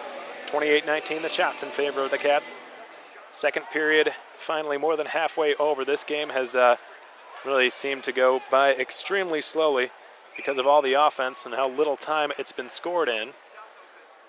Just 6:32 to go in the second period now. Again, it feels like it should be much later than that. Matthew Rippon, Zach Zeck, Brandon Tucker, Ben DeMeo, and Jake Levin on the ice for Odessa to take an offensive zone draw. And it's one against Poikala by Rippon. Collected by Tucker. He gave it to the goal line there at Zach Zeck, spinning his way around Jake Dalton. Rippon fans on the one-timer. It was in the air. Levin blasts it wide on the short side. Ben DeMeo pinches down there, knocks it loose for Zach Zeck, who's wrapped up by Jake Dalton. Goodser takes a big hit there in the far corner. Long point shot, Levin blocked by Rounds. Again, it's picked up by Brandon Tucker. Failed to center it. Poikala gets it. Saucers one ahead. It's Bolio gaining the Odessa blue line. Down the right wing. Turns, spins. He's pressured there by Dartmouth commit Ben DeMeo. Goodser in there to help his Alabama Huntsville commit out there. Knocks the puck loose, but he lost possession eventually. Brandon Tucker ran into some traffic in the form of Jeff Baum. Zach with a good lead pass. He springs Tucker right side. He holds on, gets Kapellmeister down. Couldn't put it past his pad. Backhand shot from Zek denied. Kapellmeister 21 of 21. They're going to count that first shot by Tucker. Not sure if they will. Tucker tried to tuck it into the net. He took it really wide. Got Kapellmeister to go down a little bit, anticipating a shot earlier than that. So Tucker with some good patience there, but of course that comes with a price, and that price was that he was in too deep after waiting for Kapellmeister to go down. He was, at that point, Tucker was all the way basically behind the net at the goal line and just had no angle. John Russell chops at it right off the draw. John Russell is committed to playing in the ECAC with Harvard University as Lazarus chops it wide of the net from the carom there. It bounces towards him there, takes a swipe at it, picked off by McKellar, whose pass between the skates and the stick of Pierce Plumer. No icing here. Russell apparently some sort of whiz on the piano from what I've been told as well. Delayed penalty upcoming against Odessa. 5:01 to go in period two. The Cats with a 5-0 lead and a 28-21 edge in shots. That margin has begun to narrow here of late. The Jackalopes testing Kapellmeister often here. He has been square to the shots and square to the tasks. The Cats go back to their Jim Arnold Collision power play, which has now failed them twice in a row after converting 4 times in a row in the series. It's 1 for 3 tonight. Hoping to go 2 for 4 with this next chance. The future Harvard man, John Russell's in the penalty box. The Wildcats on the ice, Jeff Baum, Austin Bolio, Adam Goodser, Eric Yeager, and Garrett Van Wy. The Jackalopes on the ice, Gray Marr, Hampus Shodal, Cooper Zek, and Nate Werhane. Jeff Baum does a little bit of a shoulder shimmy, advanced it a little bit too far for Eric Yeager. Goodser jars it loose, far corner. Yeager swoops in deep behind the Jackalopes net. Give it to Bolio along the far half boards. Bombs away from there, and it's stopped by the goaltender, John Flackney. Shodal softly advances it there for Marr on the right wing. Zek goes to the goal, and Marr's shot blocked by Bolio. The net's been knocked catawampus once again. The bomb looked like, and Zek ran into it down there. Cooper Zek, the youngest player in the North American Hockey League. Born on December 18th, 1998 in South Lyon, Michigan. The younger brother to his teammate Zach Zek. On a 2.5-year age separation.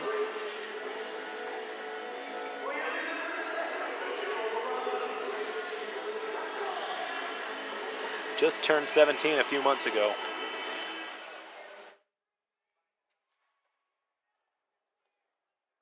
Very small defenseman, standing at just 5'8", but he's got all sorts of skills, and his deception in particular really stand out. Poikala will drop it. Lazarus now for Albrecht. Right circle. Skates it in behind the Jackalopes net. Looks for somewhere to go with it. He's got it far corner there. Puts it to the goal line. Good couple of crisp passes there, but Lazarus did not have it in his wheelhouse. Litviak with a good idea. There's one pass too many, and it threw off Lazarus. Lazarus regains the line, drops it off. Albrecht returns it for him now behind the Jacks net.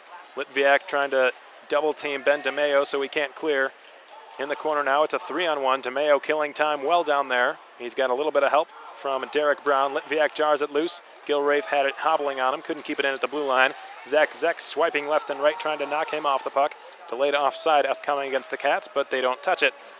So the Jacks are able to clear. Now 20 seconds remain on the penalty to John Russell. Eyes on, waiting for it. Gains the blue line. Rosa keeps it alive nicely. Here's Albrecht. Swung it to the point. Now it's Rounds walking in, taking a shot. Waffle boarded by John Flackney. I think he might have gotten his shoulder on it, but the puck bounced Off the mesh and out of play. Time for one last shot on this Jim Autos collision power play for the Cats. If they don't convert, then they'll be over the last 3 after going 4 for their first 4 in the series. Nick Rosa, Trent Dillinger, Ryan Burnett, Michael Rounds, and Jake Dalton. So Coach LaFontaine going with an even strength defensive pair here. And Rounds' shot went off a Jackalope's body and trickled well wide of the goal. Rosa keeps it right point, long shot, flutters into the glove harmlessly, and Flackney's just going to hang on. But the Jackalopes have killed their 3rd straight penalty against. They're now 3 for 4 on their penalty kill tonight. The Wildcats 2 for 2.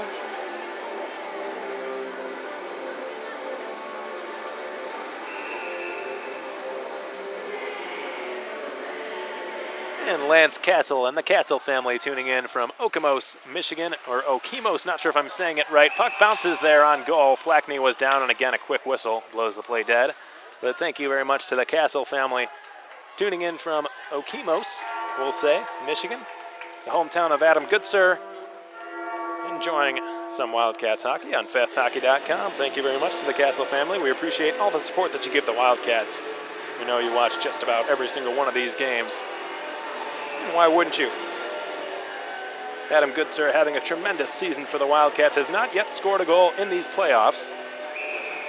Though he came extremely close last night, nearly finished off what would have been undoubtedly a play of the week, a highlight reel goal had he managed to pull it off. I think I may nominate that even though he didn't score because it was just such a nice move on that one-on-one. And it seems like that is when he's at his best. Here's a turnover. Poikola's shot blocked by Werhane. Poikola again, gloved this time by Flackney. Poikola looking to be pretty hungry for that hat trick. Definitely a pass-first type of player, Poikola, always looking for the open stick, the open teammate. But I don't think he's going to be a pass-first player with the opportunity now to get a hat trick. And look at, he's refusing to get off the ice right now. He's the only Wildcat who did not change on that last line change after the whistle. He's staying out there. 2.5 minutes remain in period 2. The Cats with a 5-0 lead over the Jackalopes. 31-21 the shots. Hampus Shodal wedges it ahead. Litviak keeps it and shoots it. Pad save, and the rebound eluded the stick of Beaulieu. Poikola and Dalton failed to keep it, and the Jacks clear. Their big guns back on the ice. Derek Brown pursues it. The Niagara commit forces Rounds to make a backhand pass. Now Dalton will wheel the puck down the left side. Brown tried to cut off the passing lane. Litviak had it bounce away off his stick. Beaulieu and McLean, the two 18s, converge, the latter of whom took the former down. In the far corner, Beaulieu and McLean getting back to their skates up there. A little toe drag pass by Shodal, finding Corrali behind his own net, and the Jacks will break it out. Minute 45 to go in period 2, 5-0 Cats. Here comes Corrali storming down the right side over the Cats line with a shot that ripped high and off the mesh again.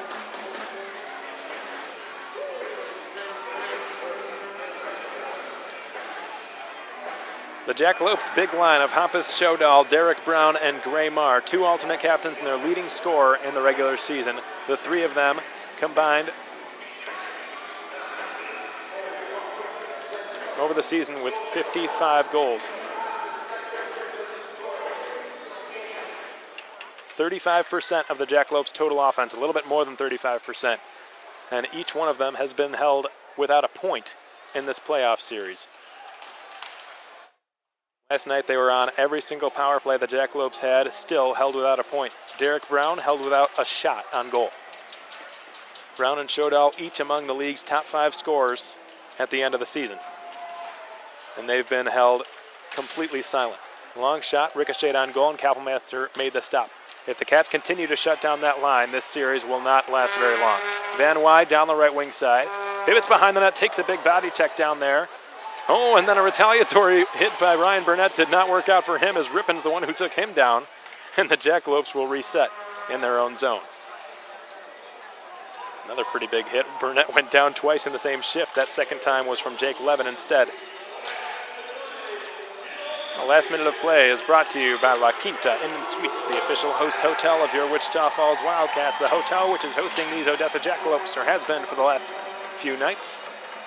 But tonight they will return. They'll make the 4.5-hour bus ride back to West Texas and prepare for the Wildcats in Game 3, which if the score holds as it is, the Jackalopes will potentially be playing their last game of this season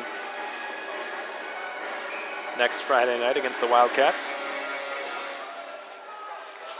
who will try for the series sweep.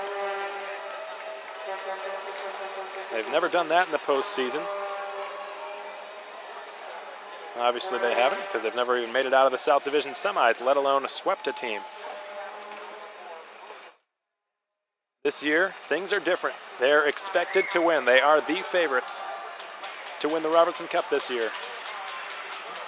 Them and the Fairbanks Ice Dogs. Now it's about living up to the expectation that's burdened upon them right now. But they've done it so far. 40 minutes in the books, 5-0 the score, 32-22 the shots, and this game has been all Wildcats from start until 2/3 of the finish. Nikita Litviak with a goal, Alexei Poikala with 2 goals, Nick Rosa with a goal, Garrett Van Wy with a goal. Good to see a couple of rookies coming through after last night was dominated by Wildcats veterans, along with Alexei Poikala, who leads all Wildcats in goals in the playoffs now with 3 in just 2 games, bidding for the hat trick in this game. He's got another 20 minutes to perhaps get one. We'll see if he can pull it off. No Wildcat has managed to do that all season long. We're going to step aside again, folks, get that second period done in the game post-game recap. And when we come back, we'll break down this game for you in a little greater detail. We'll update you with some scores from around this league and the National Hockey League, the pinnacle of all hockey leagues, when we come back. Thanks for joining us, everyone. Stay tuned. We'll be back in a few minutes.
All right, welcome everybody. Thank you for joining us on fasthockey.com and on YouTube. Happy to have you with us here. Alex Von Coitel with you as always, hoping you're having a tremendous Saturday night. I know I am, having a lot of fun calling this game. It's been another amazing game played in front of this KYC crowd. It's been just such a treat for these folks in and around Wichita Falls to see these Wildcats play. They have not disappointed them once since December 19th in this building. Trying to make it 18 consecutive home victories tonight. They can do that if they do not concede a 5-goal deficit, or a 5-goal lead, if they do not crumble apart and allow the Jackalopes to rally in the third period and score 5 unanswered, and they will secure a Game 2 victory and a home sweep of the Jackalopes before heading out to Odessa next Friday. I think we'll make the trip Thursday. But regardless, they will be playing Game 3 at the Ector County Coliseum, which could be the Jackalopes' last game they will play there until September. 5-0 the score in favor of Wichita Falls. Goals tonight scored in the following order. Alexei Poikla got the ball rolling just 50 seconds into this game before some of the fans were even seated. Austin Bolio took the initial shot that went off the right pad of Dean Schatzer, and the rebound popped right to Poikla, who made no mistake scoring his second goal in as many playoff games. Nikita Litviak would score his second goal in as many playoff games this season. He's now got 5 as a Wildcat, 5 points as a Wildcat in the playoffs. 2:44 into period 1. Litviak scored by shifting his way into the offensive zone and ripping a shot from the top of the right circle past Schatzer. Went cleanly into the net for Litviak's second goal of this playoff series and the Wildcats' second goal of the night. So then it was 2-0, and Poikla scored again, this time on the power play. His second power play goal in the playoffs and his third total. And that extended the Wildcats' power play streak to 4 straight in this postseason. However, it has dropped the last 3 attempts, so the perfect power play streak is over for Wichita Falls. But more importantly, Alexei Poikla scored a third goal for the Wildcats to extend their lead, to triple their lead to 3-0. The rest of the first period would go scoreless for both sides. Justin Kapelmaster denying all 11 shots he was tasked with in both the first period and the second. Shots were a lot more evenly taken in the second period, just 12-11 in favor of Wichita Falls. Although the Wildcats managed 2 goals, the Jacks did not manage any. Nick Rosa scored just 32 seconds in after picking up a rebound on Austin Albrecht's initial shot that Flackney conceded right out in front. Rosa popped it past him to make it 4-0. And then Garrett Van Wy scored his first, Rosa I should mention, scored his first playoff goal as a Wildcat with that tally. Van Wy did as well after being set up beautifully by Ryan Burnett from in behind the Jackalopes net. And Van Wy made no mistake, ripped it short side, blocker side on John Flackney. Beat the Maple Plain, Minnesota native with a beautiful stick side shot. Really went bar down with that one. It was a beautiful goal scored by Garrett Van Wy. Beautiful pass by his longtime line mate, Ryan Burnett. And again, the goaltender Kapelmaster has been perfect, now 22 of 22. The Odessa goaltenders have not been quite as good. Dean Schatzer was pulled in favor of John Flackney, who's done a decent job in relief, stopping 19 of 21, but goaltending is not going to beat the Wildcats. The Jackalopes need to get some offense going. We're entering the third period of Game 2. The Jacks have not scored a goal since the first period of Game 1. If you don't score goals against the Wildcats, you will not beat them. They've got too much power, firepower, too many offensive weapons. They've got 4 lines who can all score. They've got all sorts of depth and offensive upside and talent up and down the lineup, and if you're not putting up at least 2 or 3 goals consistently against them, you're not going to win a playoff series. And the Jacks need to find a way to get it done. They've run into a hot goaltender. They've run into some hot offense, some hot defense. Really, every aspect of the Wildcats game has just been on cue tonight. And of course, in this building, it's been nearly impossible for teams to come in here and win games. So the Jackalopes really just at this point have all the world seemingly against them. They've just got to find some sort of formula, some way to pick themselves up. And they probably don't expect to win this game, but at the very least, show some heart, show some spirit, show that they can play and match up with the Wildcats and get themselves excited for their first home playoff game in 3 years, which will take place next Friday night. And I'm not a big believer of inter-game momentum that's built up. I've never believed that momentum can really transfer from game to game. I think it's a big part of the in-game experience, but I'm not really that much of a believer that it can be built up in one game and then carried over to the next. This isn't about momentum. It's about proving themselves for the Jackalopes. It's about proving to themselves that they can compete with the Wildcats, and they certainly have proven it before, but they need to prove it again. The playoffs are a whole nother story, and if you didn't believe that before, you've got to now with the way last night was played. 3-0 deficit erased in minutes, turned into a 6-3 lead for the Wildcats. A 5-3 lead all in one period, and 3 goals were scored against them within 80 seconds of each other. Anything can happen in the playoffs, folks. And the Jacks have proven to themselves in the regular season that they can compete with the Wildcats. They swept them on home ice back in February 4th to 6th. They swept Wichita Falls in a 3-game home series. The staff in Odessa was so elated by that. From what I've been told, not sure, I never verified this or not, but everyone in the office was given the day off the next day because they had not beaten the Wildcats all season. They lost to them 7 times in a row before that in the season. Then they swept them on home ice, so they've proven they can defeat the Wildcats. Now they need to prove they can do it in the playoffs.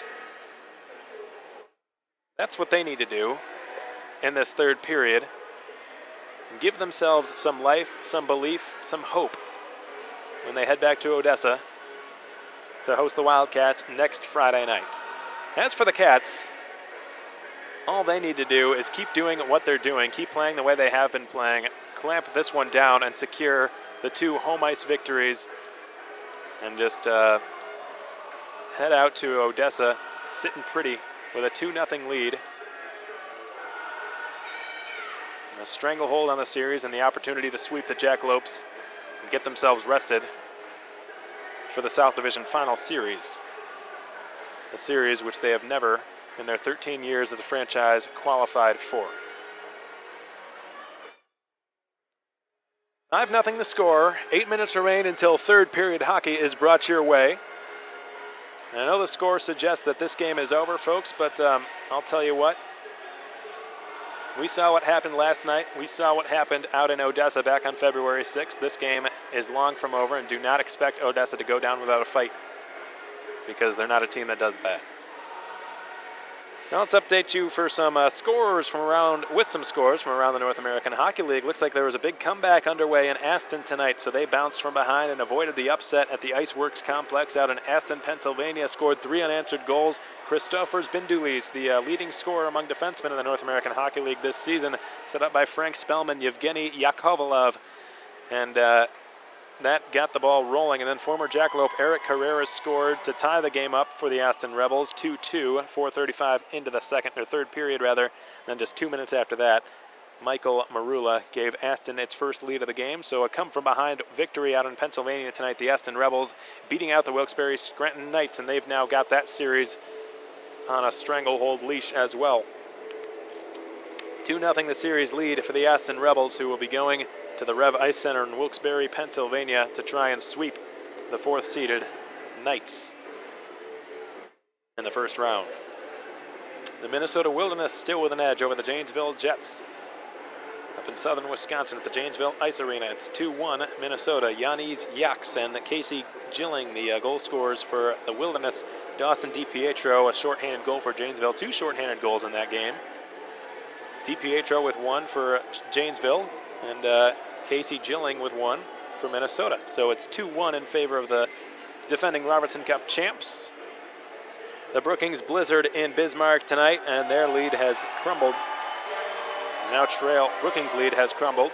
Bismarck with 2 unanswered goals. It looks like now 3. Aaron Hurt, Willie Brown, and Aaron Hurt again. The Bobcats with a 3-1 lead over the Brookings Blizzard, and Bismarck the clear favorites to win that series, a seed 1 versus a seed 4. So That game long from over, however, just halfway through its second period. We'll keep an eye out for it and see if Brookings can muster a comeback. Meanwhile, out at the Nitec Sports Center, the Lone Star Brahmas look to be threatening to go up 2-0 in their series against the Topeka Roadrunners. It's 1-0. The Brahmas won last night by a score of 3-1. Carson Kelly scored to get the ball rolling, and in tonight's game, halfway through period 2 out at Nitec, Carson Kelly scored again. But the game has just been tied. Luca Maver on the power play for the Topeka Roadrunners has tied that game up. So it's 1-1 out at the Nitec Sports Center. I'd like to give a shout out to Nick Merrick, Arch Ecker. I know they're obviously not listening because they're calling their own games, but the broadcasters for the Lone Star Brahmas and the Topeka Roadrunners, respectively, wish the best of luck to them. I know they're both veterans. They don't need my luck. They've been in this situation before. My buddy to my left, Nick Nollenberger, and I, however, are rookies in this league. These are our first playoff games that we're privileged to call, and I'll tell you what, it is something special. It is a lot of fun to be a part of it. And we hope that all of you listening are having as much fun as we are, because something truly special about not only calling playoff hockey, but just watching it, listening to it, being around it in any way possible. Next, Reisinger and the Minot Minotauros up 1-0 in their series, down 1-0, 2-0 now to the Austin Bruins up the Mesa Arena in North Dakota. Jade Miller, Austin Rushoff scored goals for the Austin Bruins to go up 2-0 on the road, trying to take a series split, 1-1 split before returning home to Austin, Minnesota next Friday night and taking on the Minot Minotauros. The Bruins hoping to not repeat the disappointments of the last couple of seasons. 2 years in a row they've gone to the Cup Finals and lost. Last but not least, the Fairbanks Ice Dogs, the Coulee Region Chill, playing one another later tonight, 7:30 p.m. Alaska time. Game 2 of 3, which will be played in Fairbanks. Not sure if you were able to listen earlier, but during the first intermission, but the Fairbanks Ice Dogs and the Coulee Region Chill, a little bit of an interesting situation out there. What's happening there is that a 3-game series will be played in Fairbanks now. That is guaranteed because Coulee won a game last night in dominating fashion, by the way. 6-1 the final score. Jakob Stridsberg opened the scoring for Fairbanks to make it 1-0 on home ice. And then the Chill rallied back and scored 6 unanswered goals for a major upset on the road. If Coulee would have been swept by Fairbanks, which a lot of people expected to happen, there would have been a game 3 and 4 in lacrosse, where Coulee Region plays its hockey games, its home games. But because Coulee won a game, now they've got to play 3 in a row in Fairbanks because it's so far away from everywhere else. The league decided it'd be more efficient to have 3 consecutive home games at the Big Dipper Ice Arena in Fairbanks, Alaska. 3 straight games there, then 2 in Coulee Region to close out the series. However, had Fairbanks swept them, then Game 3 would have been played in lacrosse, just because it would have been a little bit unfair if the Chill did not get a chance to play one last playoff game in front of their home crowd. So I think a pretty smart decision overall made by the North American Hockey League, just to make things fair for both parties. And now for some updates from around the National Hockey League. We've still got about 2 minutes remaining before third period hockey commences here in Wichita Falls. The fans here getting restless. They see the players down there. They just can't wait to welcome them back onto the ice surface. Going to do a quick update through the NHL real quick, folks. The Washington Capitals, the President's Trophy winners, already with a 1-0 lead in the playoff series against the Flyers, up 3-1 now late in the third period. The Dallas Stars with a 1-goal lead, the 1-0 lead over the Minnesota Wild, who have not scored a goal in their playoff series. Antoine Roussel, the lone goal scorer in that game, out in Dallas, about 100 miles from here or so, 100 and change. The Stars with a 1-0 lead, trying to go up 2-0. The top seed in the West, the top seed in the East, both winning their series 1-0 and both winning their games. 3-1 Washington, 1-0 Dallas. The San Jose Sharks, the LA Kings, playing later tonight, 9:30 p.m. Central Time, 7:30 Los Angeles time at the Staples Center. The Sharks with a 1-0 lead in the series. 4-3 victory 2 nights ago at the Staples Center. Good buddy of mine to my left, Nick Nollenberger, the Odessa Jackalopes broadcaster, a San Jose Sharks fan. So wishing the best of luck to him and his team The New York Rangers defeated the Pittsburgh Penguins at the Consol Energy Center tonight. Phil Kessel had the only 2 Penguin goals. Matt Zuccarello, Chris Kreider, Derek Brassard, and Keith Yandel all scored for New York, so they tied the series up 1-1.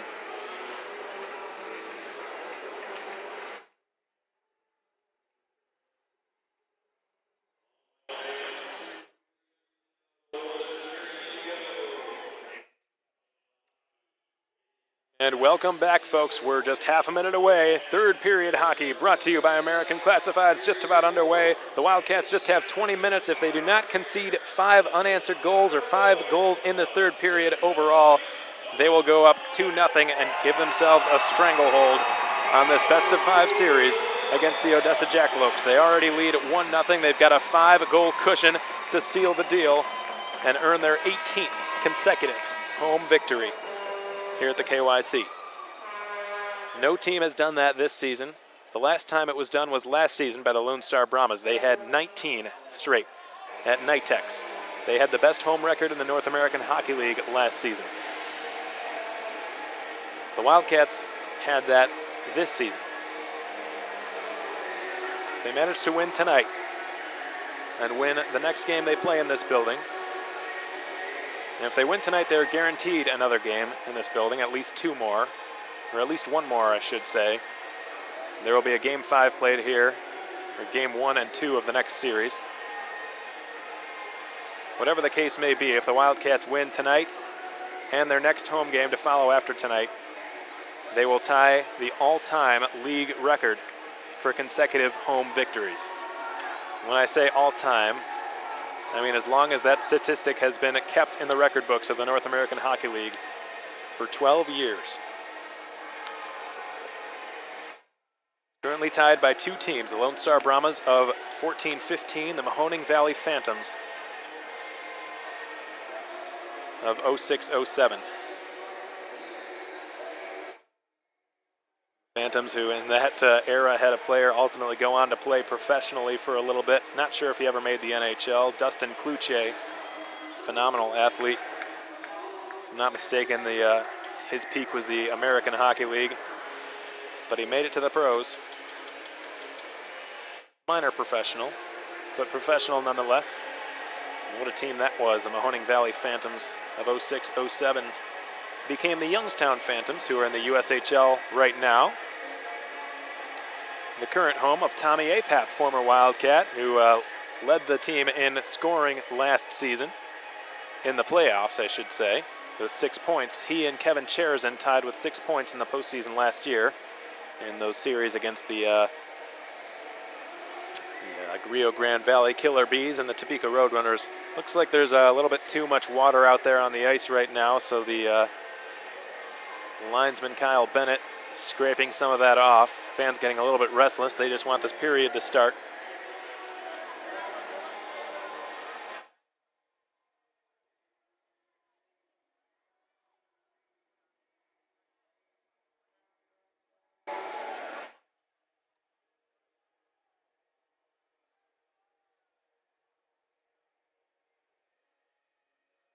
Zamboni always does a pretty good job of cleaning the ice, but sometimes it just leaves behind a little bit too much of a trail.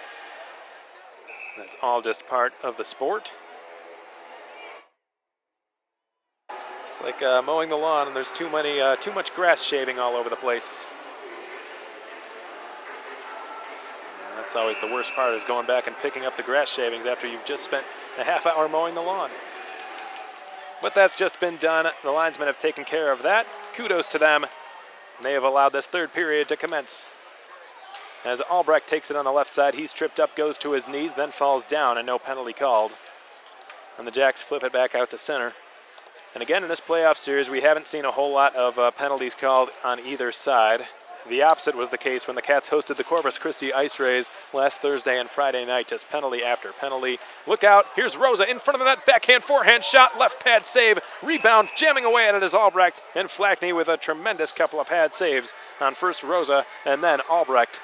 Just 33 seconds in, the Wildcats almost struck in the first minute for the third consecutive period.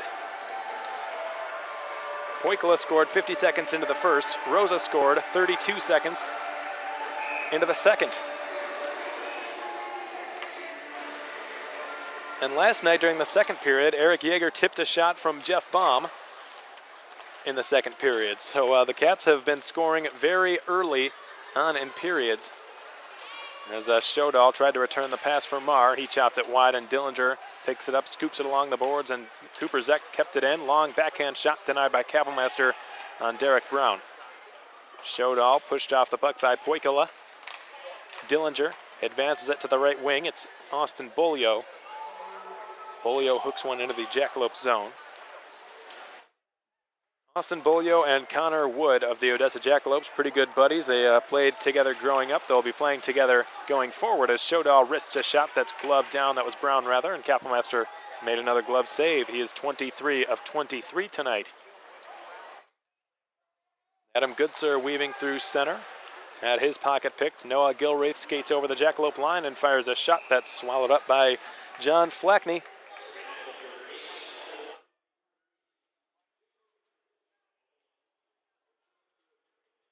Flackney's now made 18 stops tonight.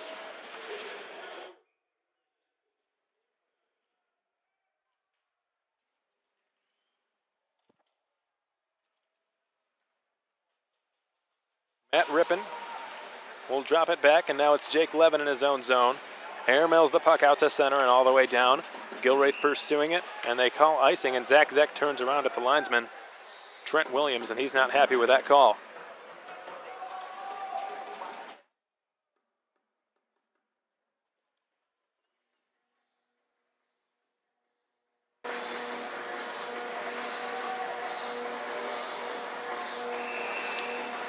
Adam Goodser's line gets the nod from Coach LaFontaine. The youngest Wildcat wins the draw. Hines will trickle it in deep. Goodser had it jabbed away from him. Hines pinches, and it pays off as Van Wy's able to intercept. Hines has it in the corner. Lost it. Burnett had to rescue it, but he was unable to control. The Jackalopes send it out to center and beyond. Zach Zeck lays a pass across the ice. A little bit too far for Rippon there, the intended target. Meanwhile, Goodser advances it. Gilraith got it off the right sideboards. Burnett couldn't chip it to himself. Good defensive awareness there by Ben DeMeo. Zach Zeck rifles a shot. Chest save Kapelmaster. Rebound bounces near Brandon Tucker. Far corner. Sipus and Matt Hines playing the body there on Matthew Rippon. Zach Zeck down there in the midst of things as well, as he so often is. Here's a breakaway. Ryan Burnett has it right wing side. Yeager goes to the goal. Burnett drops it to the trailer. It's Litviak. Backhand shot denied by Flackney. And now it's picked up by Brandon Tucker, and he will skate it out of harm's way. A good looking pass there by Ryan Burnett. He knew he had Yeager with him. The pass to Yeager would have been extremely difficult and probably would not have landed in his wheelhouse. A smart play to drop it back to the late man Litviak as he puts it in front for Dillinger, who steered it just wide. Not sure if it was he or a Jackalope who chipped it wide of the net. Good effort, good look by Nikita Litviak. Now Danny Corrali dekes the puck between Baum's skates, but it doesn't go to anybody except for John Russell in the far corner.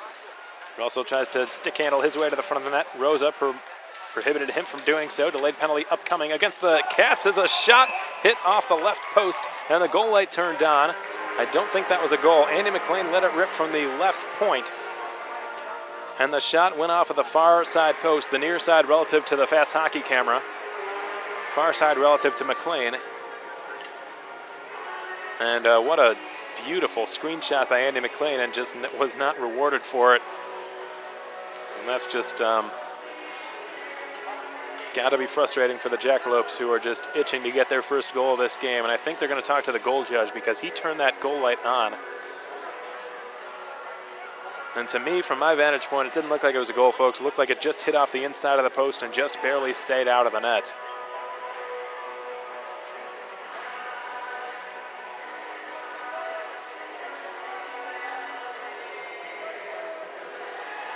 And no goal.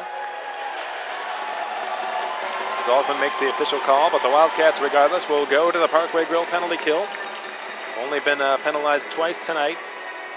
They've been shorthanded twice tonight, I should say. Nick Rosa in the box. So the Wildcats ace on the faceoff dot, unavailable now. Alexei Poikala will take this draw against Tapas Shodal. Not won cleanly by either side. 7 skaters go in to get it. The Jacks end up with it. McLean at the top of the umbrella, sets up shop there, gives it to Shodal, returns it, and gets it back now. Shodal again, McLean again, off to the left point. Derek Brown looks cross ice. Shodal right circle. Hangs on. McLean high slot. Lets it go. Pad save. Fought off by Kapellmaster. Boy, Andy McLean is just tremendous at getting long shots through traffic. Here's Hampus Shodal again. What a beautiful pass. Sets up Brown with a shot. Glove save. Rebound. Kapellmaster scrambling every which way, and the puck is sent wide by Shodal. And the fans applauding Kapellmaster for his efforts. Shodal sets up Derek Brown. Brown moving in, firing a shot, just getting a piece of it. Kapellmaster rolls along the boards. Shodal fan on the pass. McLean rescues it, turns it over, and Poikala clears. Ricochets off a couple of bodies, bounces back to McLean, sets up Derek Brown in across the line, left side against Michael Rounds. Dropped it off, and there's Gray Marr, pushed off the puck. Here comes Austin Albrecht on the intercept. Albrecht working one-on-one against Andy McLean, pivots his way to the goal, shoots, and a stop is made by Flackney, who dives on the ice, and a penalty will be called for slashing against Andy McLean. McLean was tired, got some good shots through traffic, and in his frustration, working one-on-one against the speedy Austin Albrecht, really couldn't help himself but to take a hook there. He knew he was beaten. Albrecht with superior speed, especially with the fatigue factor of Andy McLean, who had been out there since the start of that power play. And Albrecht just dipped the shoulder on him, took it right past him, and had McLean not slashed him, Albrecht probably would have scored. Lazarus now for Gilreath, so a good penalty against Andy McLean, but the Wildcats penalty kill now over. They go to the 4-on-4 for the next 45 seconds. The pass intended for Matt Hines from Albrecht, picked off by the Jackalopes, who work it back out into the Wildcat zone. Cooper Zek flutters one towards the goal. It bounced off a couple of bodies and into Kapellmaster's blocker, and he just punched it out of play. 15-17 to go in period 3. Alex Von Coitel thanking you all for joining us here on this Saturday night on the Wildcats Broadcast Network. Hope you've enjoyed the broadcast. We know you've enjoyed the hockey game. It's 5-0 Wichita Falls in Game 2 in this best-of-5 series against the Odessa Jackalopes. Already up 1-0, trying to go up 2-0 before heading out to the Ector County Coliseum, a building in which the Wildcats have very upsetting memories. The last time they were there, they were swept by the Jackalopes, the last of which was in come-from-behind fashion, the third of those 3 games.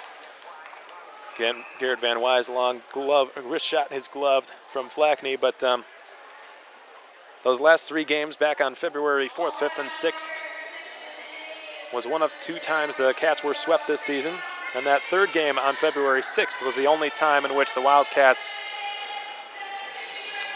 went into a 3rd period with a lead and came out the losers in the game. 4-1 lead going into that 3rd period. 4 unanswered Jackalope goals in the final 20 minutes secured in Odessa sweep. And that was the most difficult loss to take for the Wildcats this season, in my opinion. Brandon Tucker pins up Dalton. Down goes Dalton. Goodsir recollects it. The Wildcats now to an abbreviated power play for the next minute. Rosa goes straight to the bench. Van Wy, Burnett, Baum on the ice. Dalton the trailer now. Baum with a shot from a severe angle. And hugging the post there was Flackney. Now a shot from Goodsir. Rattles off a body and wide out the far side. Dalton now left point, looking for some sort of lane. Weaves with it. Tucker's exhausted. Finds an open Goodsir. Burnett wants it in the slot. Goodsir instead decides to go back to Dalton, whose shot bounced off of Burnett on goal. Stopped by Flackney. Scrambling now, just getting back up as Goodsir's shot blocked out in front there by Matt Rippin. Goodsir fell over Rippin after he blocked the shot, and the Jackalopes skated back into the Wichita Falls end.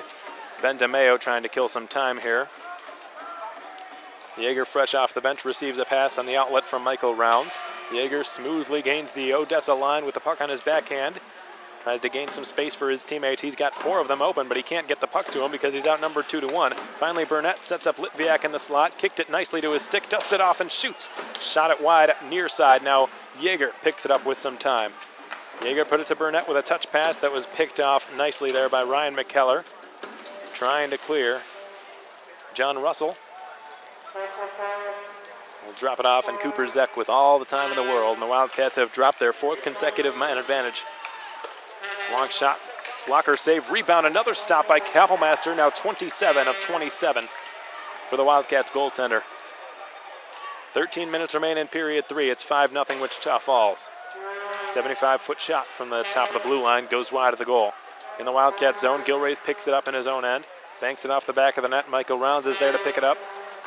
Here's a turnover. The Jacks forced one, and Plumer picks it up along the far half boards. Sent in deep, and that is John Russell down there, playing the body on Gilraith. Takes it wide on him, and Dillinger took it away from Russell, cleared it back out to center. Here comes Cooper Zeck. Long-range shot, another easy stave by Kapelmaster, and Cooper Zeck loves to take those shots. Yesterday led the Jackalopes with 6 shots in the hockey game.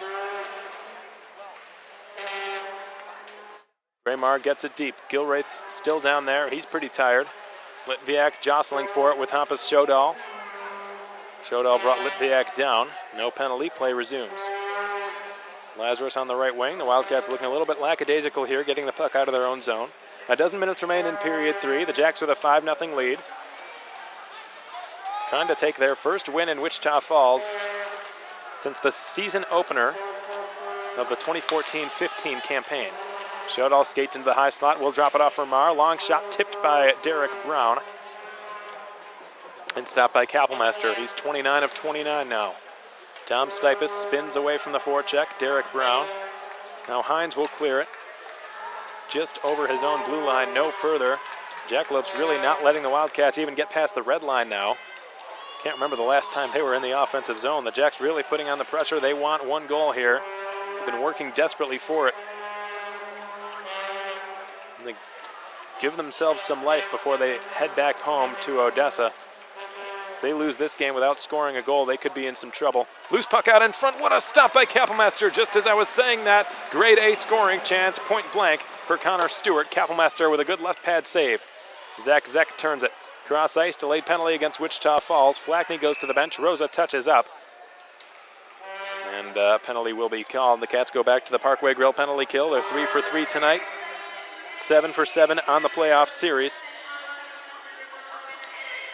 And big Dom Sipus looks like is going to have a seat. 11:02 to go in the 3rd period.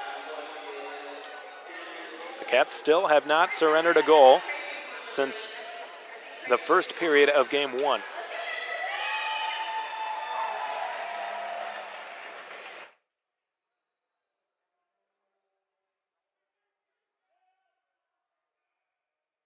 Jackalopes have been held without a goal for nearly 100 minutes of hockey.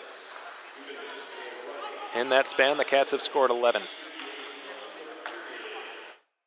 Cooper Zeck, left point, gave it across, a little bit too far for Jake Levin, and it was picked off by the efforts there of Austin Bolio and Michael Rounds, the latter of whom cleared it down. Flackney out of his net. We'll just leave it safely on for Cooper Zeck. His older brother Zach gave him the return. Cooper off the half boards. Plumer will skate it back. Pierce Plumer with a goal to his credit last night. A nice shot. Go up 2-0 for the Jackalopes, the future Air Force cadet. Zach now lays a pass across for his younger brother. Cooper will skate through center. Lays a pass into the middle. Rippin mishandled it. Kapelmaster with an ill-advised pass went off a couple of skates and bodies. Finally, it pinballs to Zach, who sets up Jake Levin with a drive. Smothered up by Kapelmaster. 31 of 31. We're halfway through the 3rd period. It's 5-0 Wichita Falls. Kapelmaster is 31 of 31.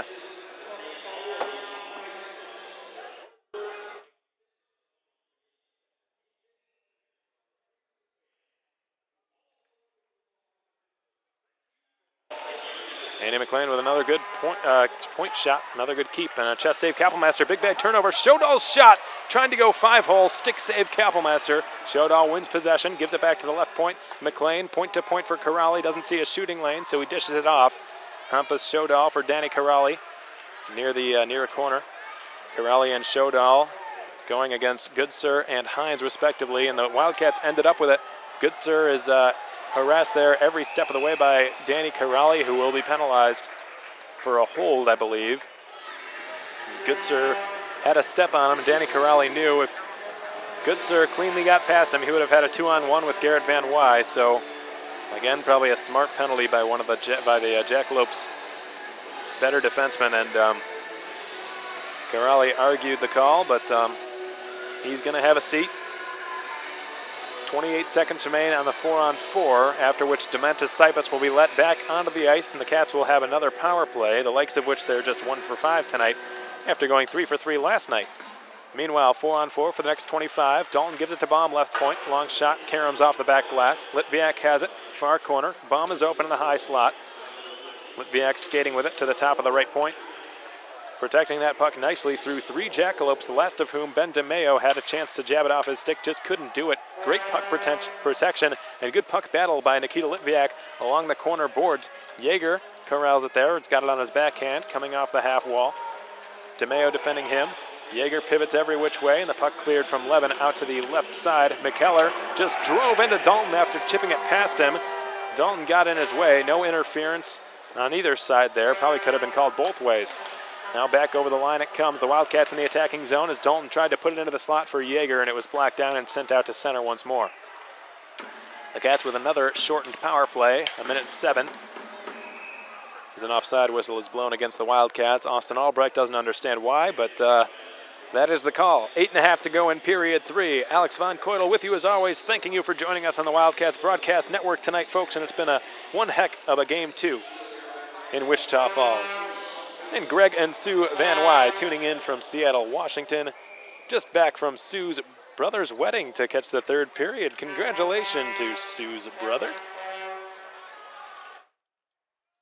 Wish you the best of luck, and thank you very much for tuning in to this 3rd period of Wildcats hockey. I hate to tell you this, but you missed a goal scored from Garrett back in the 2nd period, and it was a nice one. Don't worry, I'll be sure to get a good angle of it.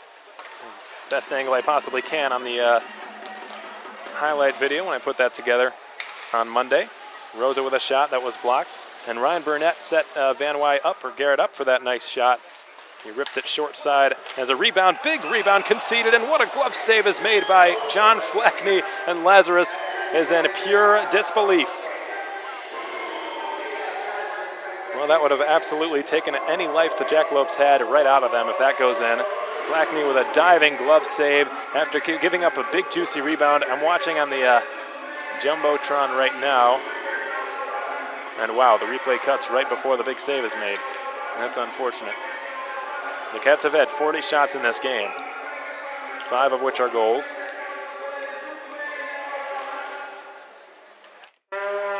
Matt Hines at the right point. Gilraith now holds and patiently gives it to Bolio, right circle.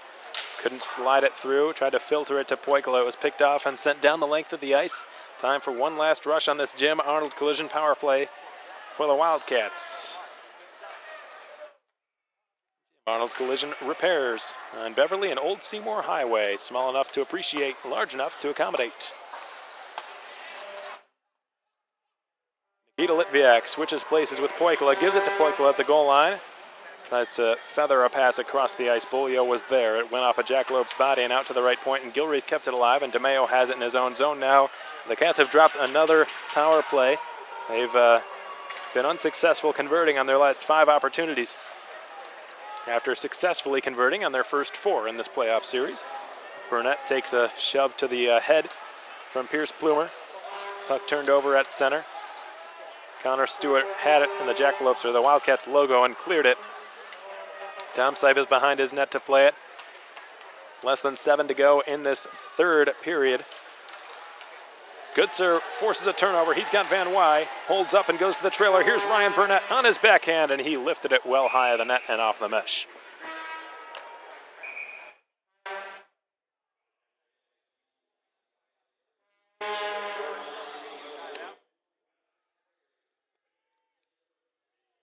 There's still a jersey auction going on for some of the Wildcats jerseys, which have been worn all season by these players. A season that these fans will not want to forget.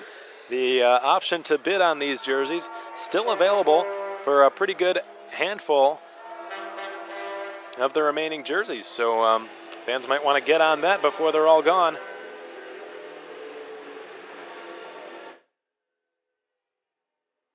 At our 3rd period media timeout, we're going to take a short break, step aside, and we'll be right back with you. Stay tuned.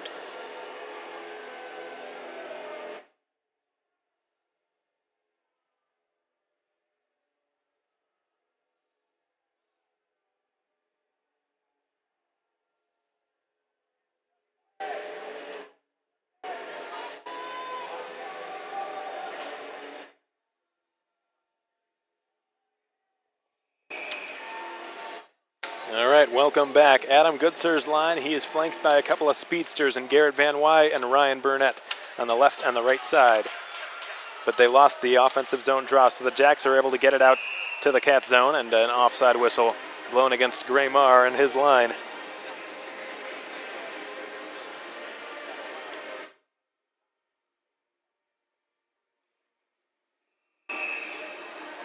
Face-off will take place now in front of the Wildcats bench. 6.5 to go in the third period. Wildcats have never gone up 2-0 in a South Division semifinal series.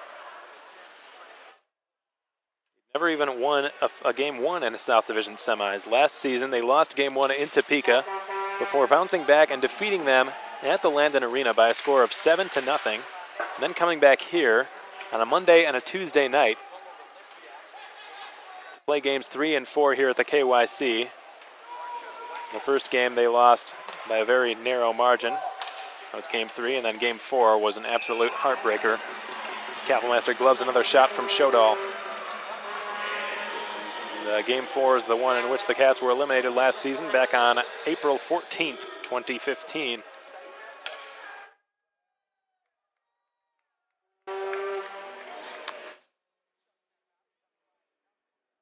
The Wildcats blew was a 3-goal lead in that game. The Roadrunners came from behind and would win in regulation. And the Wildcats season, which last year set multiple records as well. For power play, for shots, for goals.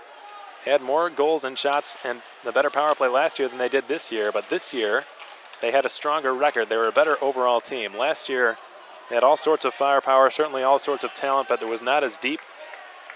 It was not as defensively cognizant as this team is this year. Certainly not as defensively deep as this team is this year. And ultimately, that was I'd say a pretty good part of their demise. Their penalty kill last season was mediocre at best. Boy, has that changed. They have not given up a power play goal yet in this postseason. 8 for 8. In the regular season, they had the fourth best, or the third best, I should say, in the entire league on the PK, trailing only the Fairbanks Ice Dogs and the Lone Star Brahmas, the other top teams in the league. Fairbanks number 1 seed overall in these playoffs. Lone Star number 3 overall. The Wildcats, of course, number 2.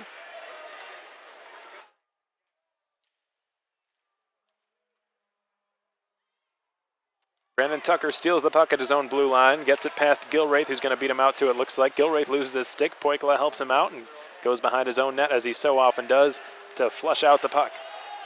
Meanwhile, Zach steals it, dispossesses Poikla, and shoots it back in. Gilraith still without a stick. And he's got a new one now on the bench, but his old one's still out there in the slot in the Wildcat zone. Goodsir takes it behind his own net, clears it directly out of play. 4 minutes to go in period 3. 42-34 the shots. 5-0 the score, both in favor of the Wildcats, who are en route to winning another Game 2. Game 2s have been their strongest as a franchise. 4-3 their record in Game 2s, and 7 that they've played. Last year they dominated Game 2 in Topeka against the Roadrunners. Tonight they dominated Game 2 against Odessa on home ice this time.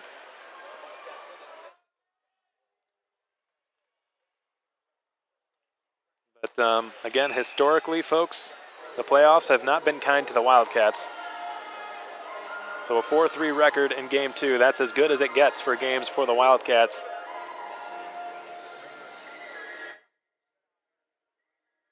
Game 3's 1-6, their record.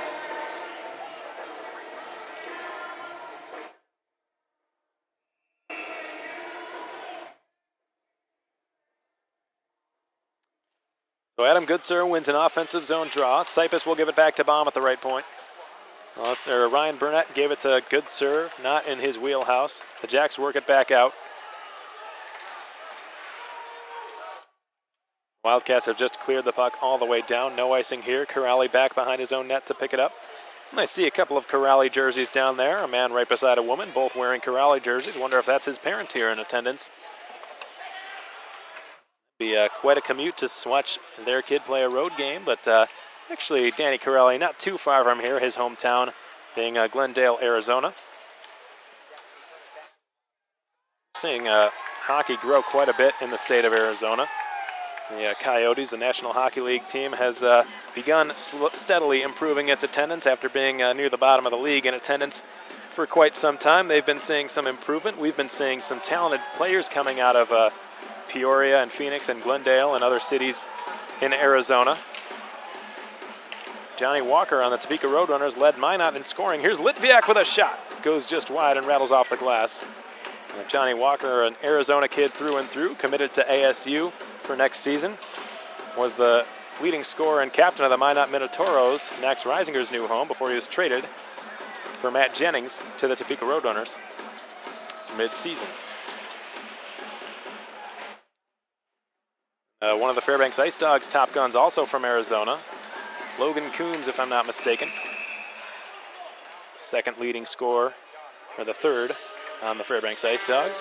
And a penalty called now, it looks like, against Wichita Falls late in this game. Or no, perhaps this is against Pierce Plumer, as he's slowly working his way to the Jackalopes box.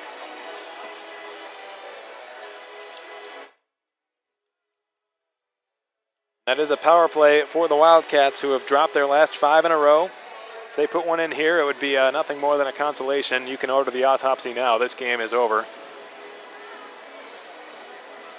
5-0 the score, 2:16 to go in period 3. The Jackalopes' season, however, is not over. The Wildcats will be heading back out to West Texas for the first time in over 2 months to take on the Jackalopes at the Ector County Coliseum next Friday night. We hope to have you all with us, of course.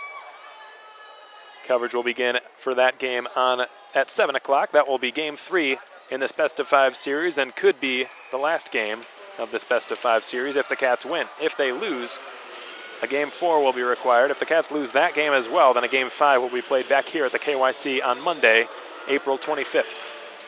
Rosa gives it to Burnett. Burnett now to Hines. Goodsir wants it. He's got some time. Hines patiently gives it to Van Wy, whose shot blocked. Van Wy backhands it towards the goal. Battle for it in front of the net, and Goodsir put it wide. And Burnett will wrap it around the half wall. Hines keeps it alive. Good to see Matt Hines getting some power play time. Don't see that very often. And the Jackalopes have cleared it down the ice.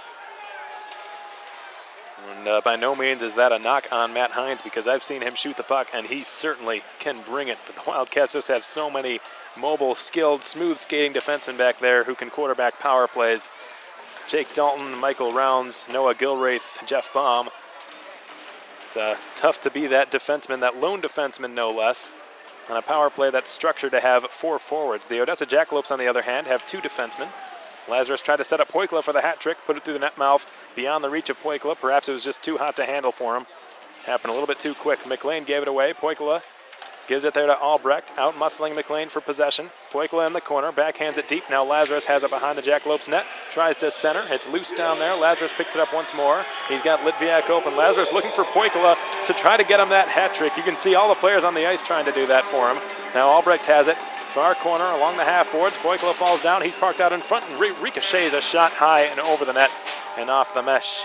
Taken from Austin Albrecht. Had he tipped that shot low instead of high, that could have been the hat trick goal for Poikla.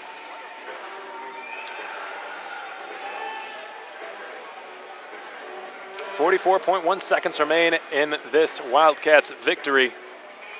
The last minute of play is brought to you by La Quinta Inn & Suites, the official host hotel of your Wichita Falls Wildcats. A host hotel that will not be used for the next couple of weeks. At the very least for the next week and a half, because the Wildcats will be going out to Odessa. Coverage of Game 3 begins next Friday night, folks, as Cooper Zek tries to outrace Noah Gilraith for that loose puck, and Gilraith took him down, and a penalty will be called against the Wildcats with half a minute to go in the game. Cooper Zek desperately trying to spoil the shutout bid of Justin Kappelmaster.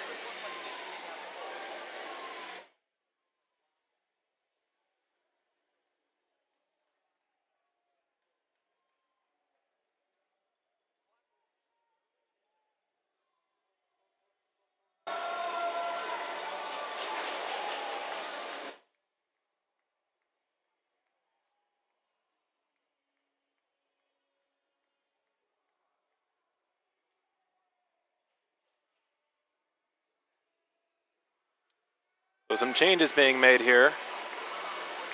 There's still 5 Wildcats on the ice. I don't think a penalty was called against Gilraith. I think they might have been saying that was offside because it bounced.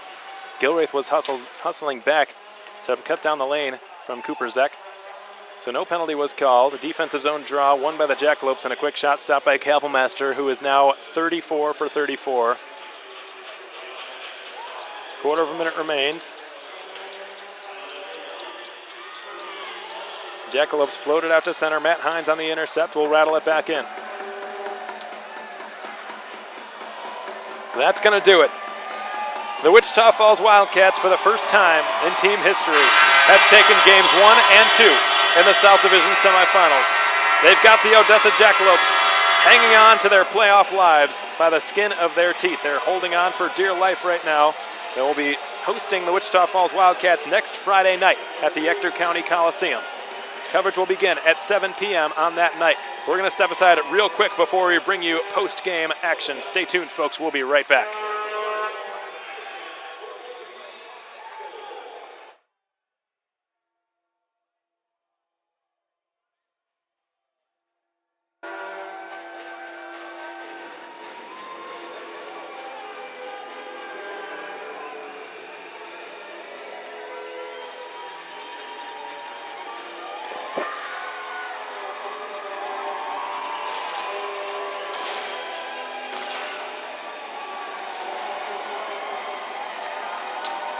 All right, welcome back, everybody.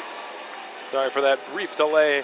We're back to bring you your post-game show here momentarily. The players bowing their heads at center ice, giving thanks. The rest of them making their way off the KYC ice, an ice surface in which they've won 18 consecutive games now, just one shy of the North American Hockey League's record since they begun keeping track of that statistic. At 19, shared by 2 teams, the Lone Star Brahmas of last season, the Mahoning Valley Phantoms of 2007. The fans give a big round of applause. Half of the building at least still here to await the presentation of the Wildcats Kona Ice 3 stars of the game.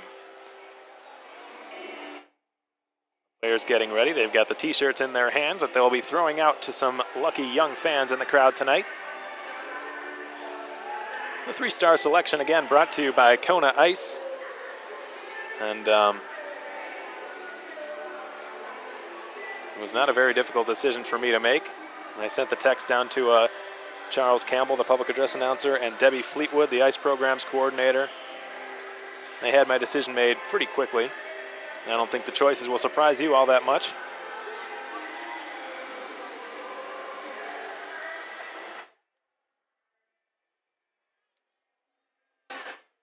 So the Wildcats up 2-0 in the series. They've got a stranglehold on this one.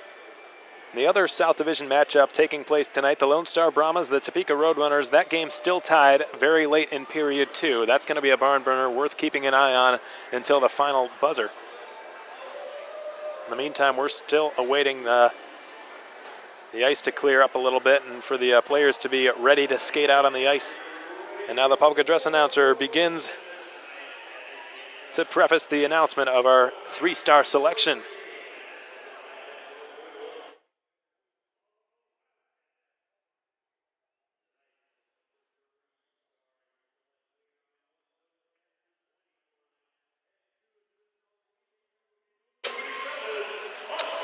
Austin Albrecht, tonight's Kona Ice 3rd star of the game. He had 2 assists, and folks, he was everywhere on the ice tonight. Had an assist on Nick Rosa's goal just seconds into the second period. He shot it off of the goaltender John Flackney's stick, and it bounced right to Rosa. He also had a secondary assist on Alexei Poikola's second goal on the power play that came late in the first period.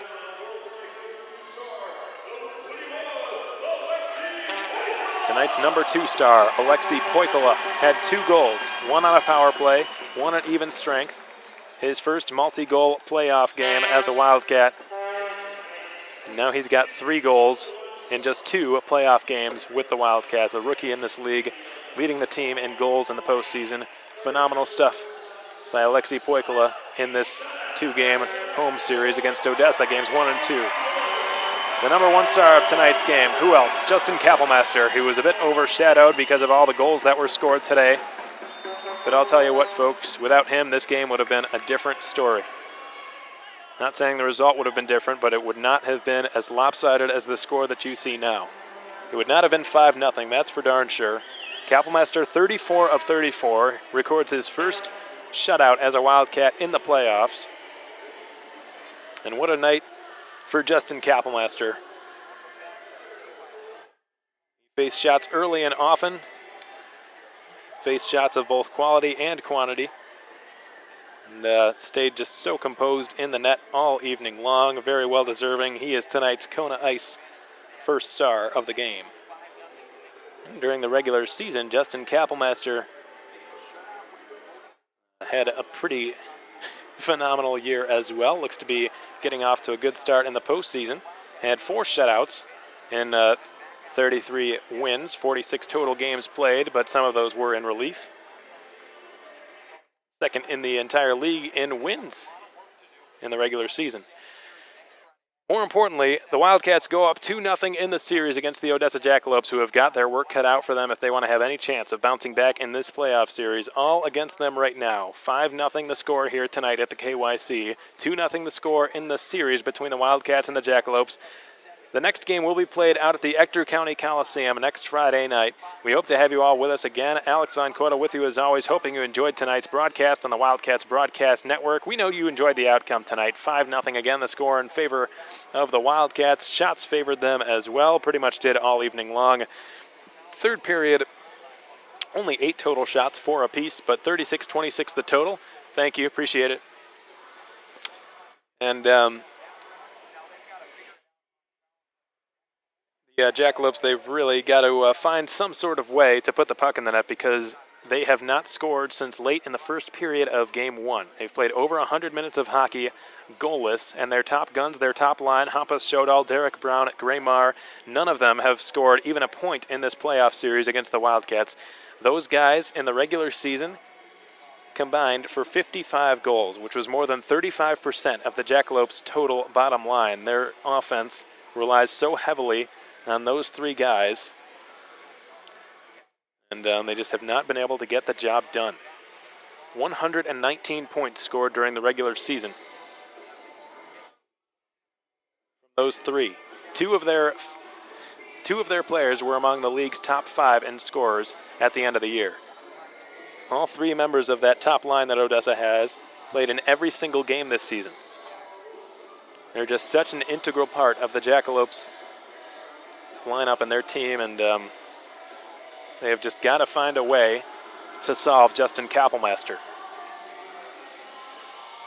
The Wildcats right now sitting pretty with a 2-0 edge against the Odessa Jackalopes in the first round in the South Division semifinals. However, they go back to the Ector County Coliseum next Friday and perhaps Saturday night if that Game 4 is necessary. If it is not, the Wildcats will return here and prepare for the South Division final round, which will be against either the Lone Star Brahmas or the Topeka Roadrunners, and it will start right back here at the KYC. However, they still need to win, and hopefully a Game 5 will not be necessary here at the KYC. Wildcats trying to rid themselves desperately of some horrid memories they had the last time they were out at the Ector County Coliseum, in which they blew a 4-1 lead in the third period. In that final game, they were swept ultimately by the Odessa Jackalopes in a 3-game series out in West Texas. If they can at least play well Friday night and win either Friday or Saturday night, then those memories will be long forgotten. Coverage again of that game, Friday night's game, Game 3 of this best-of-5 series in which the Wildcats lead 2-0 over the Odessa Jackalopes, will begin next Friday night, April 22nd at 7 p.m. Hope to have you all with us. Again, thank you so much, folks, for taking time out of your Saturday evening and joining us on the Wildcats Broadcast Network. Alex Von Coyle with you as always, hoping you have a wonderful Saturday night. Hope the Wildcats made it even better for you. We hope you enjoyed the broadcast as well. We know you enjoyed the outcome. One last time, the Wildcats with 5, the Jackalopes with nothing. That's going to wrap things up for tonight's broadcast, folks. Again, hope to have you with us next Friday night from the Ector County Coliseum in Odessa, Texas for Game 3 in this best-of-5 series between the Wildcats and the Jackalopes. Till then, Alex Von Coyle with you, signing off, saying so long, everyone, and enjoy the rest of your weekend.